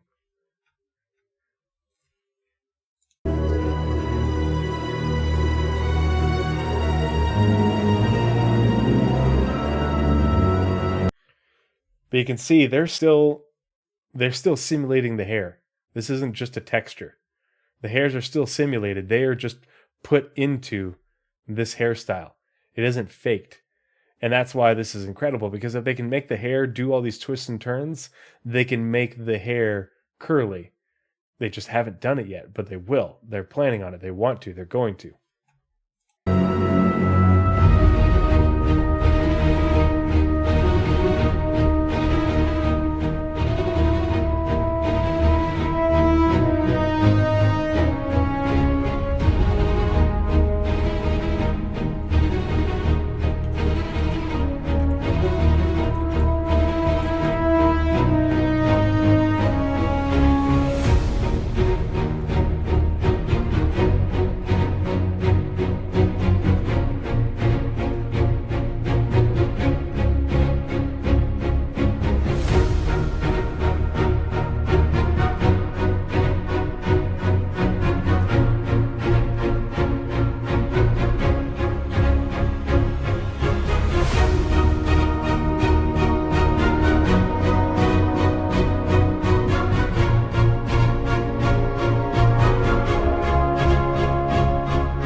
Thank you, guys. So yeah, like I've been saying, these pictures you see here, they are all rendered as you've seen in real time, depending on the light conditions and stuff. But there is no tricks here. This is actually how it looks. And that's why we're really proud. Like I said, it doesn't end up here, okay? We're pushing this forward. This is just to replace the stuff that was there. I'm pretty sure you guys were tired. Nobody at CIG was happy with what we had. It doesn't end here. They're just replacing what we had with what they've got so far. They're going to continue to develop the hairstyles and because the Star Hair tech is capable of doing it. They just have to manipulate the hair into those styles to give it that curly look and those curly properties. It's going to happen. It's just a matter of time. But the fact that they are able to do these styles in a matter of days, depending on how complicated they are, 3, 4, 5, 7 days, versus weeks to months, that's what's important, is that it doesn't take them, it won't take them months to make an afro. It'll take them a week, just as an example. A really curly haired afro, a really curly hair. I can assure you that. Yeah. Especially as an artist, right? So, but we finally arrived. Now, we've seen all this. What does this mean in a practical sense for you guys? It's the question you may have. Well, let me tell you really fast. We made over 75 hairstyles since like 6 months ago. On the last 6 months, we made 75 hairstyles. That is a lot. That was possible with. So they've made 75 hairstyles in 6 months. But this next bit is important. All the changes we made. Yeah. That is a great achievement. Now, we cannot hand them all to you right now. It's very simple. It's very simple.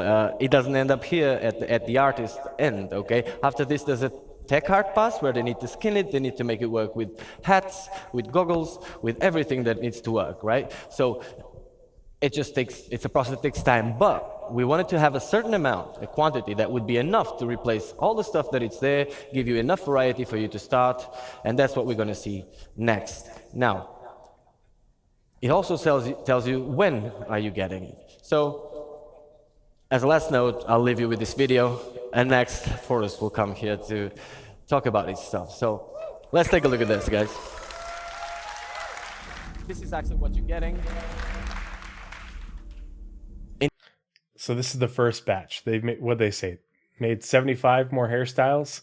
This is the first batch of 20 that we're getting out of those 75. These are the ones that have gone through tech art in our game have been approved for release. But that means that those other 55 that are left can go through tech art. So they made 75 hairstyles in 6 months. In that same time period, they've gotten 20 through the tech art process to get ready for release. So next year we'll get another 50, 60, 80 hairstyles added to the game. Into the PU.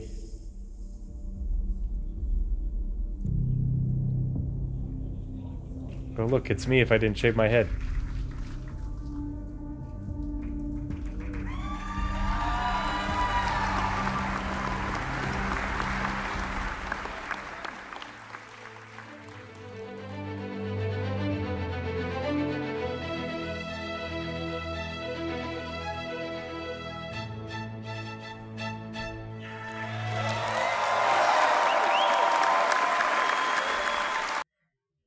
Hold on, I gotta get that timestamp because I'm adding the timestamps for when they say things are being added to Q4. So before the year ends, you're all gonna get to enjoy these hairstyles. It was a pleasure to be here with you today, guys, and see you in the verse.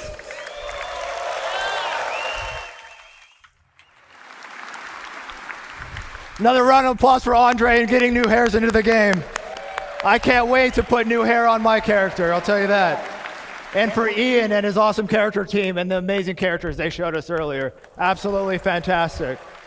I'm gonna run through this, we don't have a lot of time. I'm gonna talk to you about character heads. We've talked about hair. We have talked about outfits. I'm gonna talk. This guy is very motivated. This guy has a lot of energy.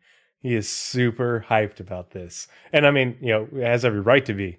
But it's interesting how much different he is as a speaker compared to everyone else who presented at CitizenCon. Talk to you a little bit about the heads and our pipeline and getting us from the actors that we hire to do the photogrammetry all the way to the game characters. So we have a DNA pool, expansion, and customization I'm going to be taking you through. We made a data-driven pipeline for adding new heads. So what is a DNA pool? DNA pool is just a bunch of heads that we put into the game. That way you can modify the ears, the nose, the chin, the mouth, and you could interpolate between all the different heads. A DNA pool. We want to expand the pool and allow for more selection and range. So we scanned 60 new heads for our DNA pool, 60 new heads. And we processed them internally. We also added customizable facial features, skin tones, complexion, makeup layer on top, revisited the eyes. These characters look new and they look great.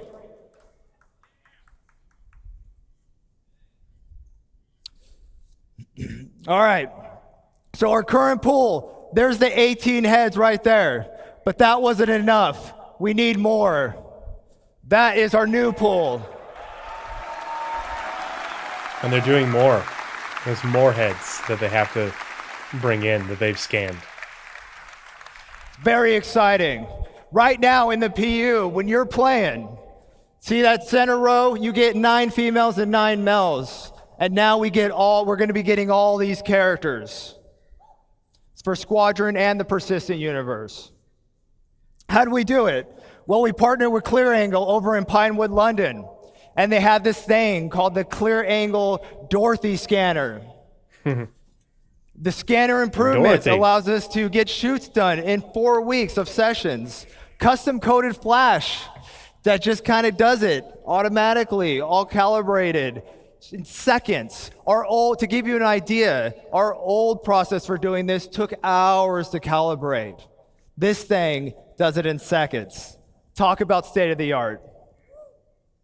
Average of 4 scan actors per day now. We used to be doing 1. What this means to you is we can get you characters faster. We can get you. They've improved their productivity by a factor of by a multiplicative factor of 4. That's really impressive.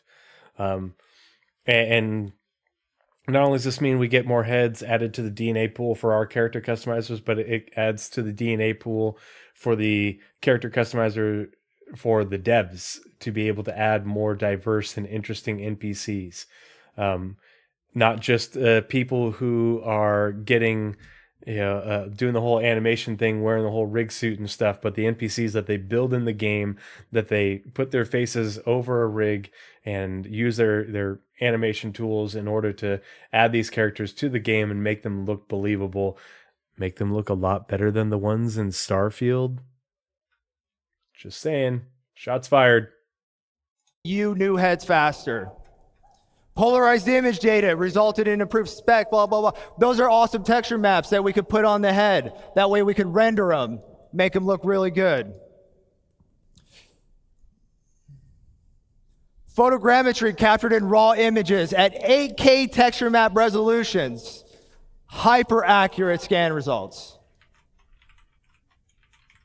Now, close your eyes if you're a little sensitive to light.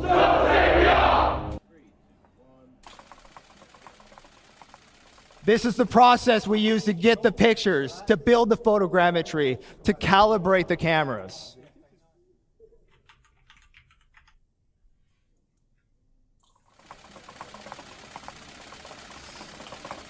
Oh, relax. Okay. Did this creep anyone else out? She creeps me out. Like, especially this one here in the middle. And this one looks like she's like a face painted, cannibalistic islander or something. It just scares the bejesus out of me.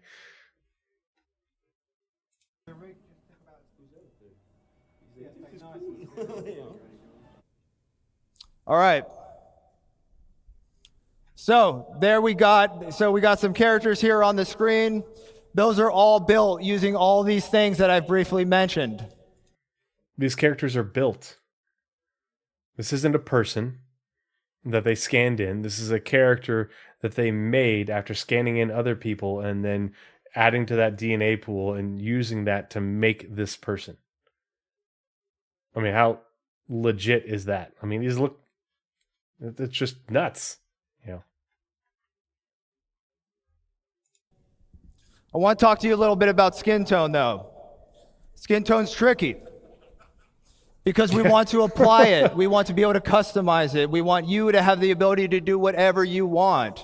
So what you see is some really weird looking characters. We see a head with some yellow. Yellow's good in this case. What we're trying to do is we're trying to find the average skin color.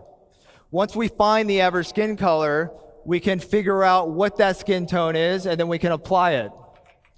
The blue means it's further away from the average skin tone. So when you apply your skin tone, it has less influence, keeping those high details, keeping the color, the blemishes, the imperfections. That middle one, that whitehead, that's where we get once we've extracted the data. It's now ready to apply the skin tone, which you see at the end.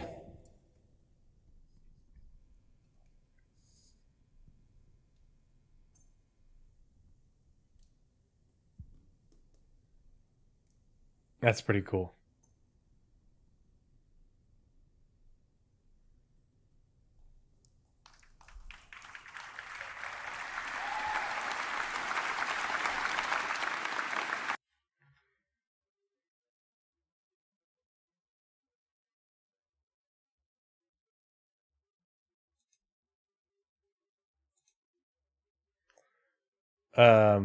What's the name of the guy? What is it? Wallace Clem? The one in Loreville who does like the smuggling missions. Pretty sure this is his wife.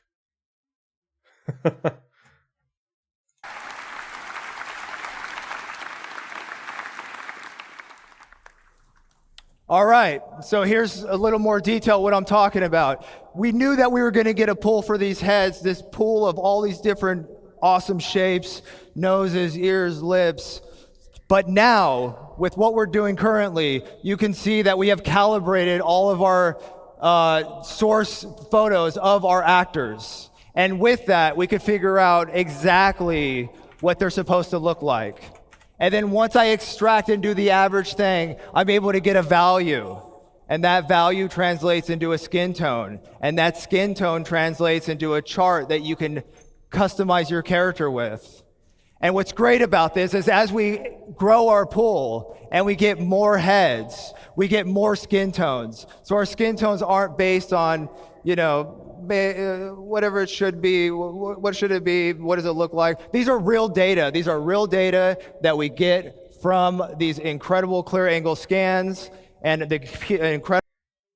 And so, yeah, that's the crazy thing is the scan doesn't just take in, the angle of your jaw, the shape of your nose or your eyes and such.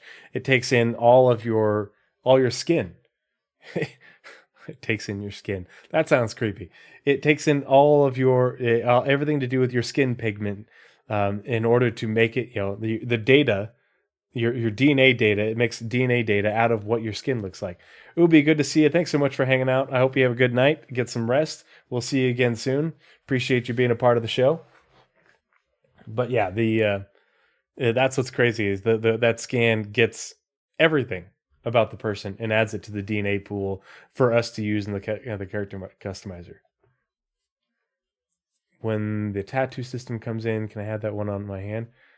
Oh, the Rebel tattoo from Star Wars. God, that must have been pretty painful to get it there.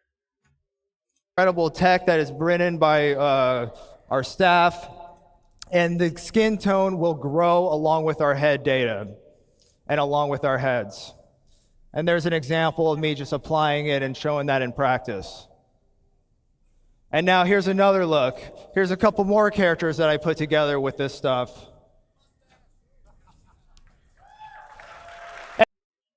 Characters he created. And here's what's great about that. I did that with our brand new character creator, character customizer for Squadron 42. Every head you see in here, which will also be applied to the persistent universe, so all heads are in the verse. We're going to have the most realistic looking characters in video gaming. I'm saying it right now. I'm just putting that out there with what they're doing with the clear angle scans and the tools that they've built. Not only for the characters that we build, but the NPCs that we interact with are going to be the most realistic looking when it comes to all this stuff. Yeah. Like, she looks incredible. Like, damn, she fine. And as you can see right here, here's a little scene I put together using the outfits, using the... Look at this. All these people, were generated. They were taken from, a mixed match of different people with their different DNAs, from their skin to their jaw angles and their chins and their ears, nose, eye, and created new people out of them. This is some, created new people. That's some mad scientist stuff. But these aren't people that were scanned and motion captured. These are, this guy is probably made of 5 different people that were scanned and motion captured in order to get into make a new person. And that's what's crazy about this is it adds a sense of realism, because you can bring in features from people from all different backgrounds and create somebody new, just like what would happen over the course of time between now and 2953 in the Star Citizen universe. That's just nuts. She looks like a badass. This lady right here, she looks like a badass. She looks like a mission giver that I would want to work for and wouldn't want to screw up the job for. I bet she's ruthless. She's got 2 twin sons who are just giant bruisers that will hunt you down and beat the shit out of you. Don't know what their names are, but they do everything that mom says. Victor says, as we regenerate, will alternate features pop through from the 5 other donor bodies? Yeah. Oh gosh. Yeah. To wake up and be not recognize yourself because something else happened. Some piece of DNA from 3 generations back got brought to the forefront. Yeah, she's definitely the leader. hair, using the skin, using the heads. And I did that all with the new character creator. And here to show you that, if the live demo of the character creator, I'm gonna bring back my good friend Sean Tracy. Thanks, buddy. Give me. Oh, it's awesome. All right, so what's this all mean to you guys? Let's show ya. Time for live demo. All right, so I want to welcome you to the Biotic Corp Calliope machine.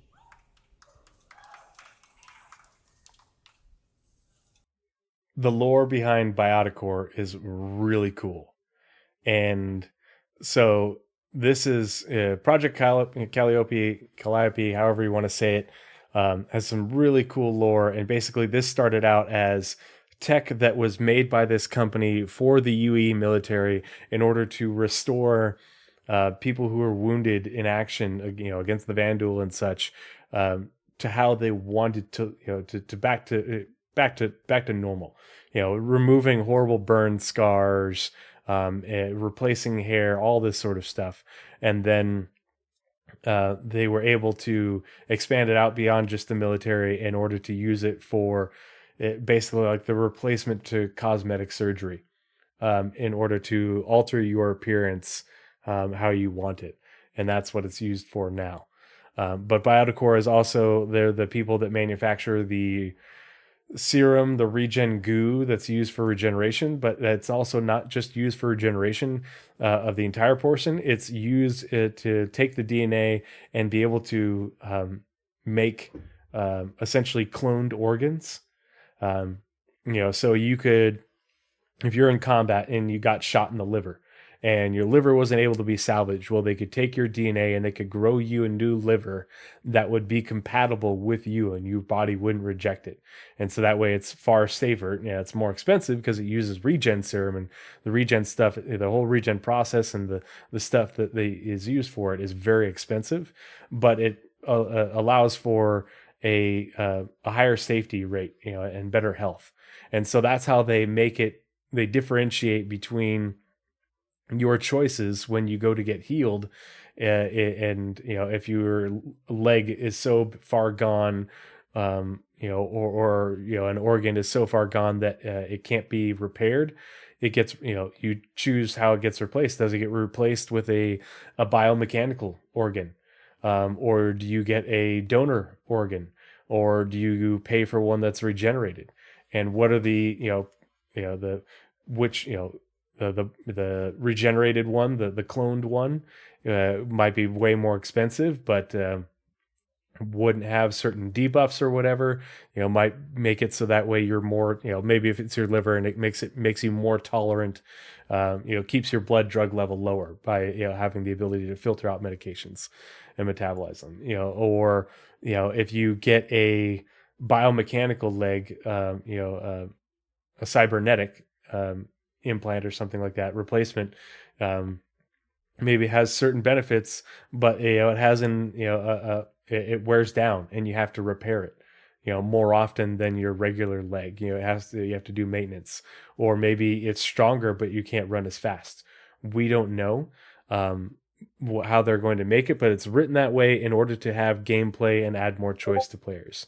Shori Kutsini, what is keeping the character creator away from our hands? Tell you what, since you asked that question, I'm going to show you. I was going to wait until the end. So this is the monthly report for September 2023.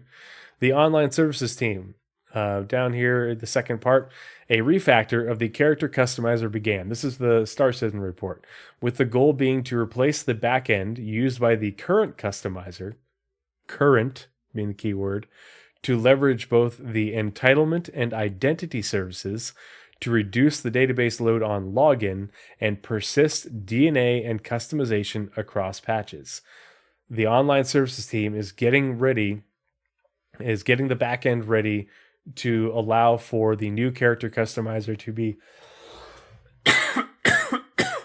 integrated into the PTU, into the PU, and allow for the characters we create to persist across patches, but also allow for the other features within it It also makes it so that way it will load faster when you're loading into game. But so that's why they have to refactor the backend that the character customizer runs on in order to get it ready for the new character creator. But this is the September 2023 monthly report. So how long that will take, I don't know. I don't expect it to take very long. They still have more work to do on this in order to make essentially a PU version, but that's mostly aesthetics. It's not functionality. It's we're playing with the Squadron 42 one here in game, here on the video right now. But there's going to be a PU one that's just going to look like the commercialized version from Bioticore that we just talked about. All right, so here you can see we've got the, whoa, I'm getting feedback. You can see we've got 2 body types that I can select from at any point in time. So we're going to start in right away. Now, you might recall how the character creator currently works. You would have a whole bunch of source heads from our DNA pool. We would select one of the facial shapes, and then we'd blend it up or down, depending on how much you wanted that certain facial shape. Now, this was pretty good, but it's not the most intuitive of systems. So instead, what we wanted to come up with was a much more intuitive way to control this. And what we've now introduced is sculpting mode.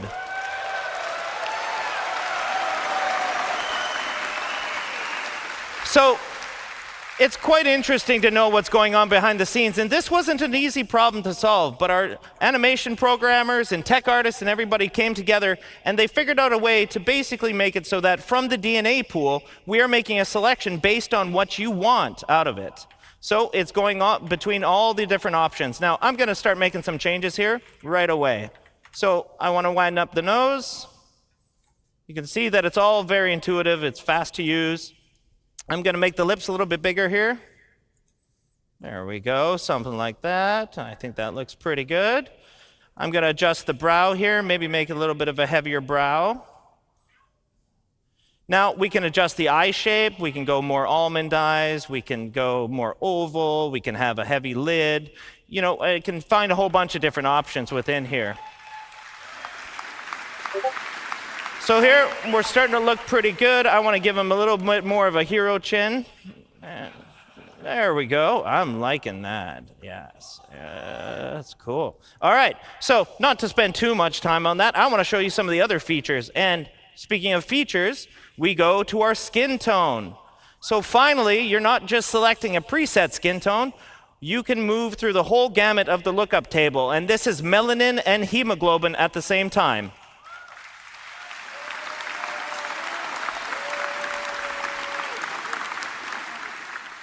So at the very top of it, I've got a texture slider. So instead of the whole head sort of selection, we can go between all the different textures. Now, like Forrest mentioned, we're going to have 30 of these for one body type and 30 for the other body type. So here, I'm kind of liking, what am I like? Oh, I like this one. So here, and I'm just going to set a skin tone that I kind of like. Something like that. That's cool.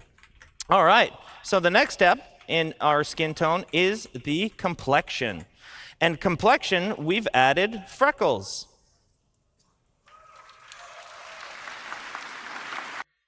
There have been lots of in-depth character customizers over the years, but a lot of them did things that didn't really amount to much, and they didn't really look all that real. Like, you're just putting it on there, and it was just a cheap shader.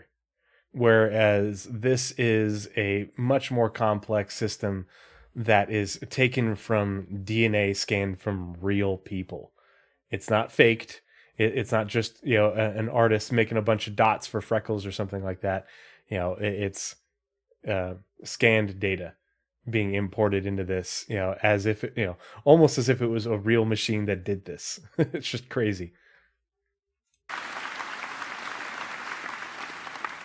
So here I'm just blending in and I'm blending out the amount of freckles. Now I've cranked it all the way to the top just so you guys can see it. But for my character here, I'm going to keep it kind of subtle, like this, but quite a few of them, something like that. We've also got sunspots. Now this is, a little more weathered skin. We'll give this sort of look. And we've got a whole bunch of different blemish masks planned for you guys, whether that's sunspots or liver spots or anything to that effect. Now, I'm going to give this guy kind of a weathered look because I think the skin tone looks pretty cool like that. Yeah, I'm digging that. All right, so next up, eyes. So no longer do we have the green and the brown, just the full selection. You've got a full RGB chart of what you want to select. So if you want to have bright green eyes, if you want to have hazel eyes, if you want to have blue eyes, if you want to have any of these eyes, this is all very, very nice. So again, we can go with deep browns. We can go with sort of a steely blue, which I'm kind of digging for this skin tone. I quite like that look. That's cool. Oh, well, we'll get into some funky colors. Don't you worry. All right. So one of the other things we've added, and it was mentioned before, we've added a makeup layer. And with the makeup layer, we're totally inclusive. Any of the body types can have makeup. Now, I don't want to spend too long on it here because we're going to get into it in a couple minutes. But I just want to show you sort of blending that in, blending that out for this particular body type. So next. Winter Walker eyes. Actually, you know what would be, these guys. Freaking creepy as hell. But that would be like, so that's one thing that is kind of out there, but I think would be really cool, is if you could have a cybernetic eye. Like you either you have to have it replaced because you lose it in an injury, or you elect to have it replaced. But being able to pick a cybernetic eye, and there's some drawbacks to it for whatever reason. Maybe you don't. I don't know what those could be. But being able to have HUD elements in your vision without a visor from a helmet.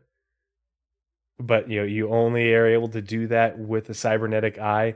But I have to have it be I have the cybernetic eye and like the digital attachment like on your armor or your clothing item or something. You have to have both pieces because this projects to that or whatever, like this projects scanning data or comms stuff. I don't know. To me, that would be a really cool feature, especially if you could make it so that way it could look different, so it's recognizable that this person's wearing has a cybernetic eye. If you get the cheap one, but if you get the really good one, the really expensive one, really hard to find, you have to have really good rep. It's indistinguishable.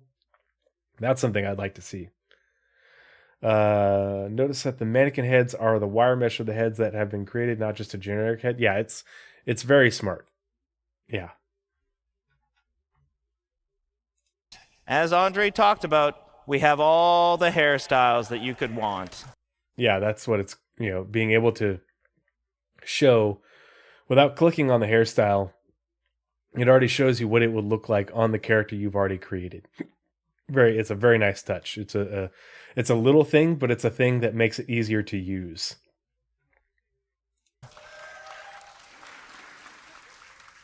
So I'm just going to pick a couple different ones. There's a reality for some of us and another reality for another one of us. There it is.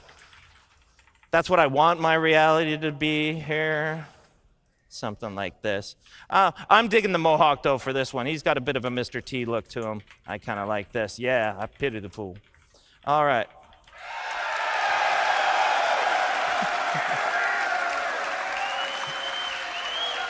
So it might go without saying that we've got beards now. So if you want to select a full beard, you can select a full beard. If you want just mutton chops, you got your mutton chops. You want your handlebar, you got your handlebar. All right. So we've got all. Either Drift, that's actually a really good point. And they talked about it with remember when, was it in the Star Engine panel? Where they showed the part of the crew, part of the ship, part of the ship, part of the part of crew, the crew, part of the ship, part of the part crew, of the crew, part of the ship, part of the crew, part of the ship. Netter Cacao. How do you say that? Either way, thank you so much for the follow. Thanks for coming and hanging out this evening. Really appreciate the support. Hope you're doing well. So Aether Drift, if you remember, and this is everybody, but if you guys remember the panel where they showed off the new optics or the way that you use optics and the way it looks. I think that was in the Star Engine panel. How they talked about the electronic ones, an electronic optic, and that would be if somebody EMPs you, you lose your optic.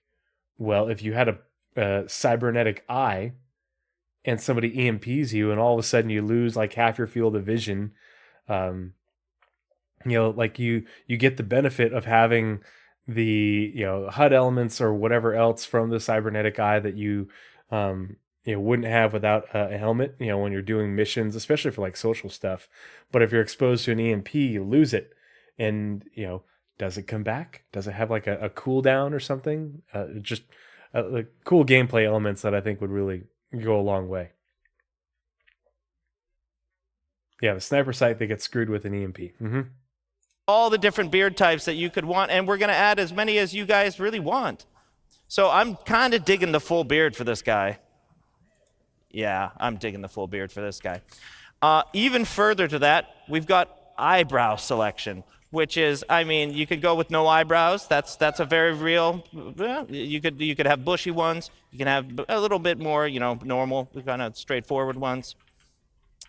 But it was mentioned before during the hair and with Forrest's discussion that we've got the hair dye as well. So with the hair dye, you can affect all the hair at once. And right now, I've got all selected. So I can go through the gamut of all the different hair melanin that you can set. So here, I'm just going to darken it up a little bit. And if I wanted to dye the facial hair, I could just dye the facial hair all by itself. Setting a dye color here, something like that. But in the end, I'm really digging the jet black on this particular one. So I'm going to frost these tips a little bit. I think that's going to look kind of cool. Let's set a bit of a blonde here, turn up the dye amount.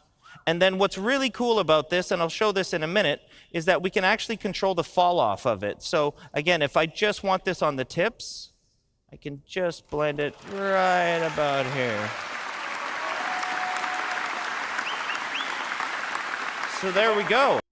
I think that looks really cool. And not because I'm a 90s kid, frosted tips and everything like that, but I'm hoping that this will also, because I haven't seen it where they allow for salt and pepper. And obviously, as you can see, I've got a lot of salt, a little bit more pepper on the sides. But my beard is very salt and pepper. If my hair got long, it's very salt and pepper on the sides. And so that's what I want to be able to have. I want to have that sort of seasoned look, in my beard and in the hair for my character. Well, one of my characters. But I don't, we'll keep listening, keep watching, but I don't think they mentioned that. Correct me if I'm wrong. He looks a lot different than how that started, and I think that's actually pretty fun. Now, there's a lot of stuff in here, and I can't wait for you guys to explore it and spend as much time as you want customizing and expressing yourself as a character. So once you're done, you've got to sign off a personal declaration that the physical appearances that the calliope process has allegedly caused are okay with you. So let's go to our next body type. All right. So I'm going to go to town here. Okay, so before he gets started,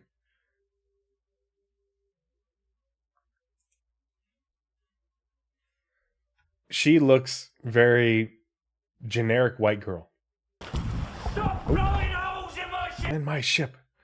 But she looks just sort of very generic white girl to me, which is fine. But she doesn't look like she has an ounce of anything other than European in her to me, or at least not much. And then let's compare. So this is at 103.43. We'll compare her like this to what she looks like at the end. Fine. So I'm going to go to town here real fast. Right away. And you might think it looks a little off or so, but I don't know. We're going to get there. Let's make some changes here. I'm going to adjust the bridge of the nose, maybe a little bit of the cheekbones here. That's maybe a little extreme. Let's go back here. Something like that. And I'll make the lips a little bit smaller here, and I'm going to lengthen that chin for a little more of a triangle kind of face here. So you can see, you can tweak to your heart's content. You can spend a lot of time doing this. And I don't really like the brows. I like a little bit softer of a brow for this particular character. And that's looking pretty good to me, actually. So next, just like we did before, we go into features. We can do the skin tone. I'm going to select a certain texture here, just because we got to get going on time here. Let's go. Something around here is looking pretty good to me. Cool. All right, we go into the complexion the same way that we did before. So we start with the freckles. And I kind of like a real freckled appearance on this particular character. And I'm going to turn down the sunspots. So we move forward to the eye color again. Ooh, I'm really digging the green. Yeah, I like the green kind of look. And we get to the makeup. Now, this is where I wanted to spend more time. Now, I'm arguably not very good at this, but I will do my absolute best to show you guys how you can... Why do you say that, Sean? How you can use it. I think he does a great job. So first is the eyeliner. So the eyeliner, we can do any color. You can go as crazy or as chill as you want to go with this. But for this particular, I'm going to go quite dark here, just in the dark sort of fuchsias and purples. Here, we're doing the inner lid eyeshadow, and that I'm kind of keeping the same theme, I think. Yeah, and we're going to do the same thing with the broad eyeshadow. So again, we can go as crazy or as calm as you want. So what I've had good success in doing is kind of having it cranked, and then I just pull it back to a little more of a natural blend, something to this effect here. Next is the lips. We can do the exact same stuff on the lips. Now what we have is a whole bunch of different makeup masks, and you've got 3 different channels within those masks, so basically 3 different colors that are affecting different areas of it. Now for the lips, we can go with the same sort of theme if we wanted, and I think I'm actually kind of digging that. And let's go on the lip liner, a little darker. Buddy. And then lips are a lot more glossy, so we can increase the gloss there, so that looks a little more like a lip gloss. Yeah, that looks pretty cool there. And then, like I was doing before, I kind of just pull it back a little bit. And there we are. So next, I think we're good. Yeah, I think we're good. I have no business doing that, that's for sure. Same thing on the hair. Again, we've got a whole bunch of different hairstyles. These will all be shared between the 2 body types, but for this particular demo, we've got the ponytail, we've got the slick back kind of look. Yeah, I'm not finding one I'm really digging yet.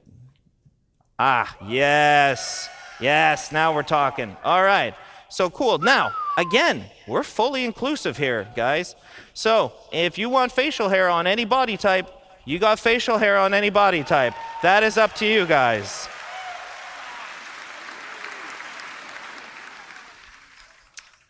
So on the eyebrows, I'm just going to leave them because we can't really see them anyways. But for the hair, I really like dyeing this hair a certain color, sort of, you know, something in the darker range. I'm going to turn that down. I like the nice jet black. Look at the makeup bounce out. That looks cool. I'm going to turn up the dye, though, and I'm going to try to carry my same theme forward here. There we go. And then I'm going to give it a bit of a fall off, as we can do, so it's just on the tips there. So let's see that in action. Cool.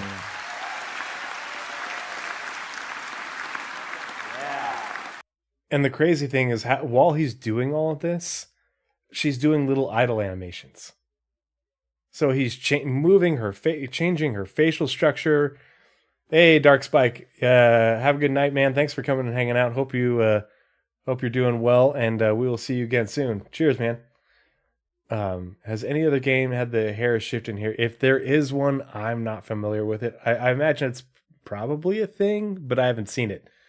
You know, this is definitely new to me. But yeah, the hair dye gradient is just incredible looking, and like she looks like she has some Asian descent in her. We went from generic European, white girl to someone looking like she, has some Asian features blended into her DNA background. She's gorgeous. He did a really good look, really good job. But and that took him minutes to give her, very realistic looking makeup, along with changing her hair and her hair dye. He made this character in minutes. He's obviously practiced with the tool, but he took someone that looked completely different. Let's see, it was 104 40. It was a little bit before that. Here we go. Going from this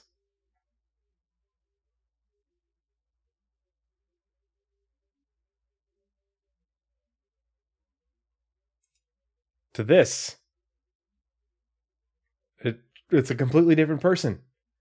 And it's all built using the DNA. It isn't just art, it's built using DNA. Like the hair is art, and the makeup. But the facial features, dragging all that stuff around, that's the DNA blending system from the people that they scanned in to make that work. It's just absolutely nuts. All right. So now, at first, we weren't sure about that character, right? But in the end, I think she turned out, definitely. So you go to a review, sign off your declaration again, and head to game.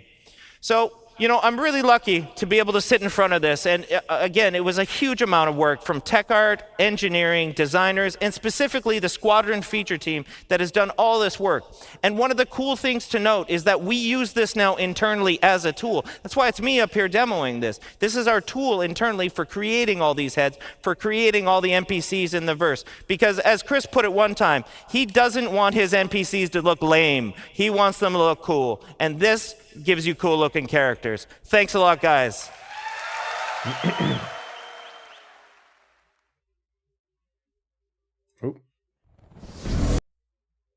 All righty. So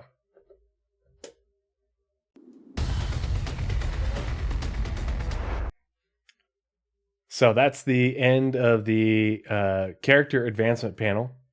It is now 10:30 here in Boise, Idaho, so I need to get to bed. I just want to say thank you, everyone, for looking over the screen because OBS is over on my right. I just want to say thank you, everyone who's still hanging out for being a part of the show and for being active in chat and hanging out with me. I just love hanging out with you guys. It's been a pleasure. I hope you appreciate some of the insights that I've been giving as we've been going through here, some of the context. But it's just really been fun chatting with you guys about this stuff. It's really exciting to see. And just remember, they are reworking the backend system that the character customizer works on right now in the PU in order to get it ready for the new character customizer. And we're getting new hair coming in at the end of this year. And they're also working on bringing in new heads as part of all this. So our ability to customize our characters is going to go a long way in the very near future. And it's really exciting to see all the outfits that are, all the outfits that are coming, not only for the ones that we have sort of as civilians, but the gangs, the level of detail and the variety that we're going to be seeing in the very near future, because the dusters, it was the dusters that are, the headhunters are well into production. It will probably be releasing very soon. The dusters are going to be coming in Q4. So we'll have a new faction in Stanton with 322. And then the Rough and Ready gang, don't know where they are in production, but they were looking really far along for me, so I'm super excited to see them in game. But just a lot of great things to look forward to. It's been fun talking about this and watching this stuff. Tomorrow, if you have the time, join me again, same bat time, same bat channel tomorrow evening We're going to continue the CitizenCon recaps with Destination Adventure, which is the panel that had the base building in it. We're going to start with that one. And then follow it up with Life in the First Person. So we're going to be doing 2 panels again tomorrow. So we'll be going a little bit longer tomorrow evening, but going to be a lot of interesting stuff to take a look at. A lot of really good things to talk about. So I'm looking forward to hearing your thoughts on all this stuff. But again, thanks again for joining me. I hope you guys have a good night. And let's find someone to raid and pay it forward. Let's see. Raid. Anyone online? Virdi is playing Star Citizen. Let's go raid Virdi. We raided Fair Assault last night, unless you guys have other recommendations. Going once. Going twice. Sold. Let's go raid Virdi. See if we can push her over the 200 mark. Thanks again, everybody, for joining me, and I will see you again tomorrow night. Cheers. Raid.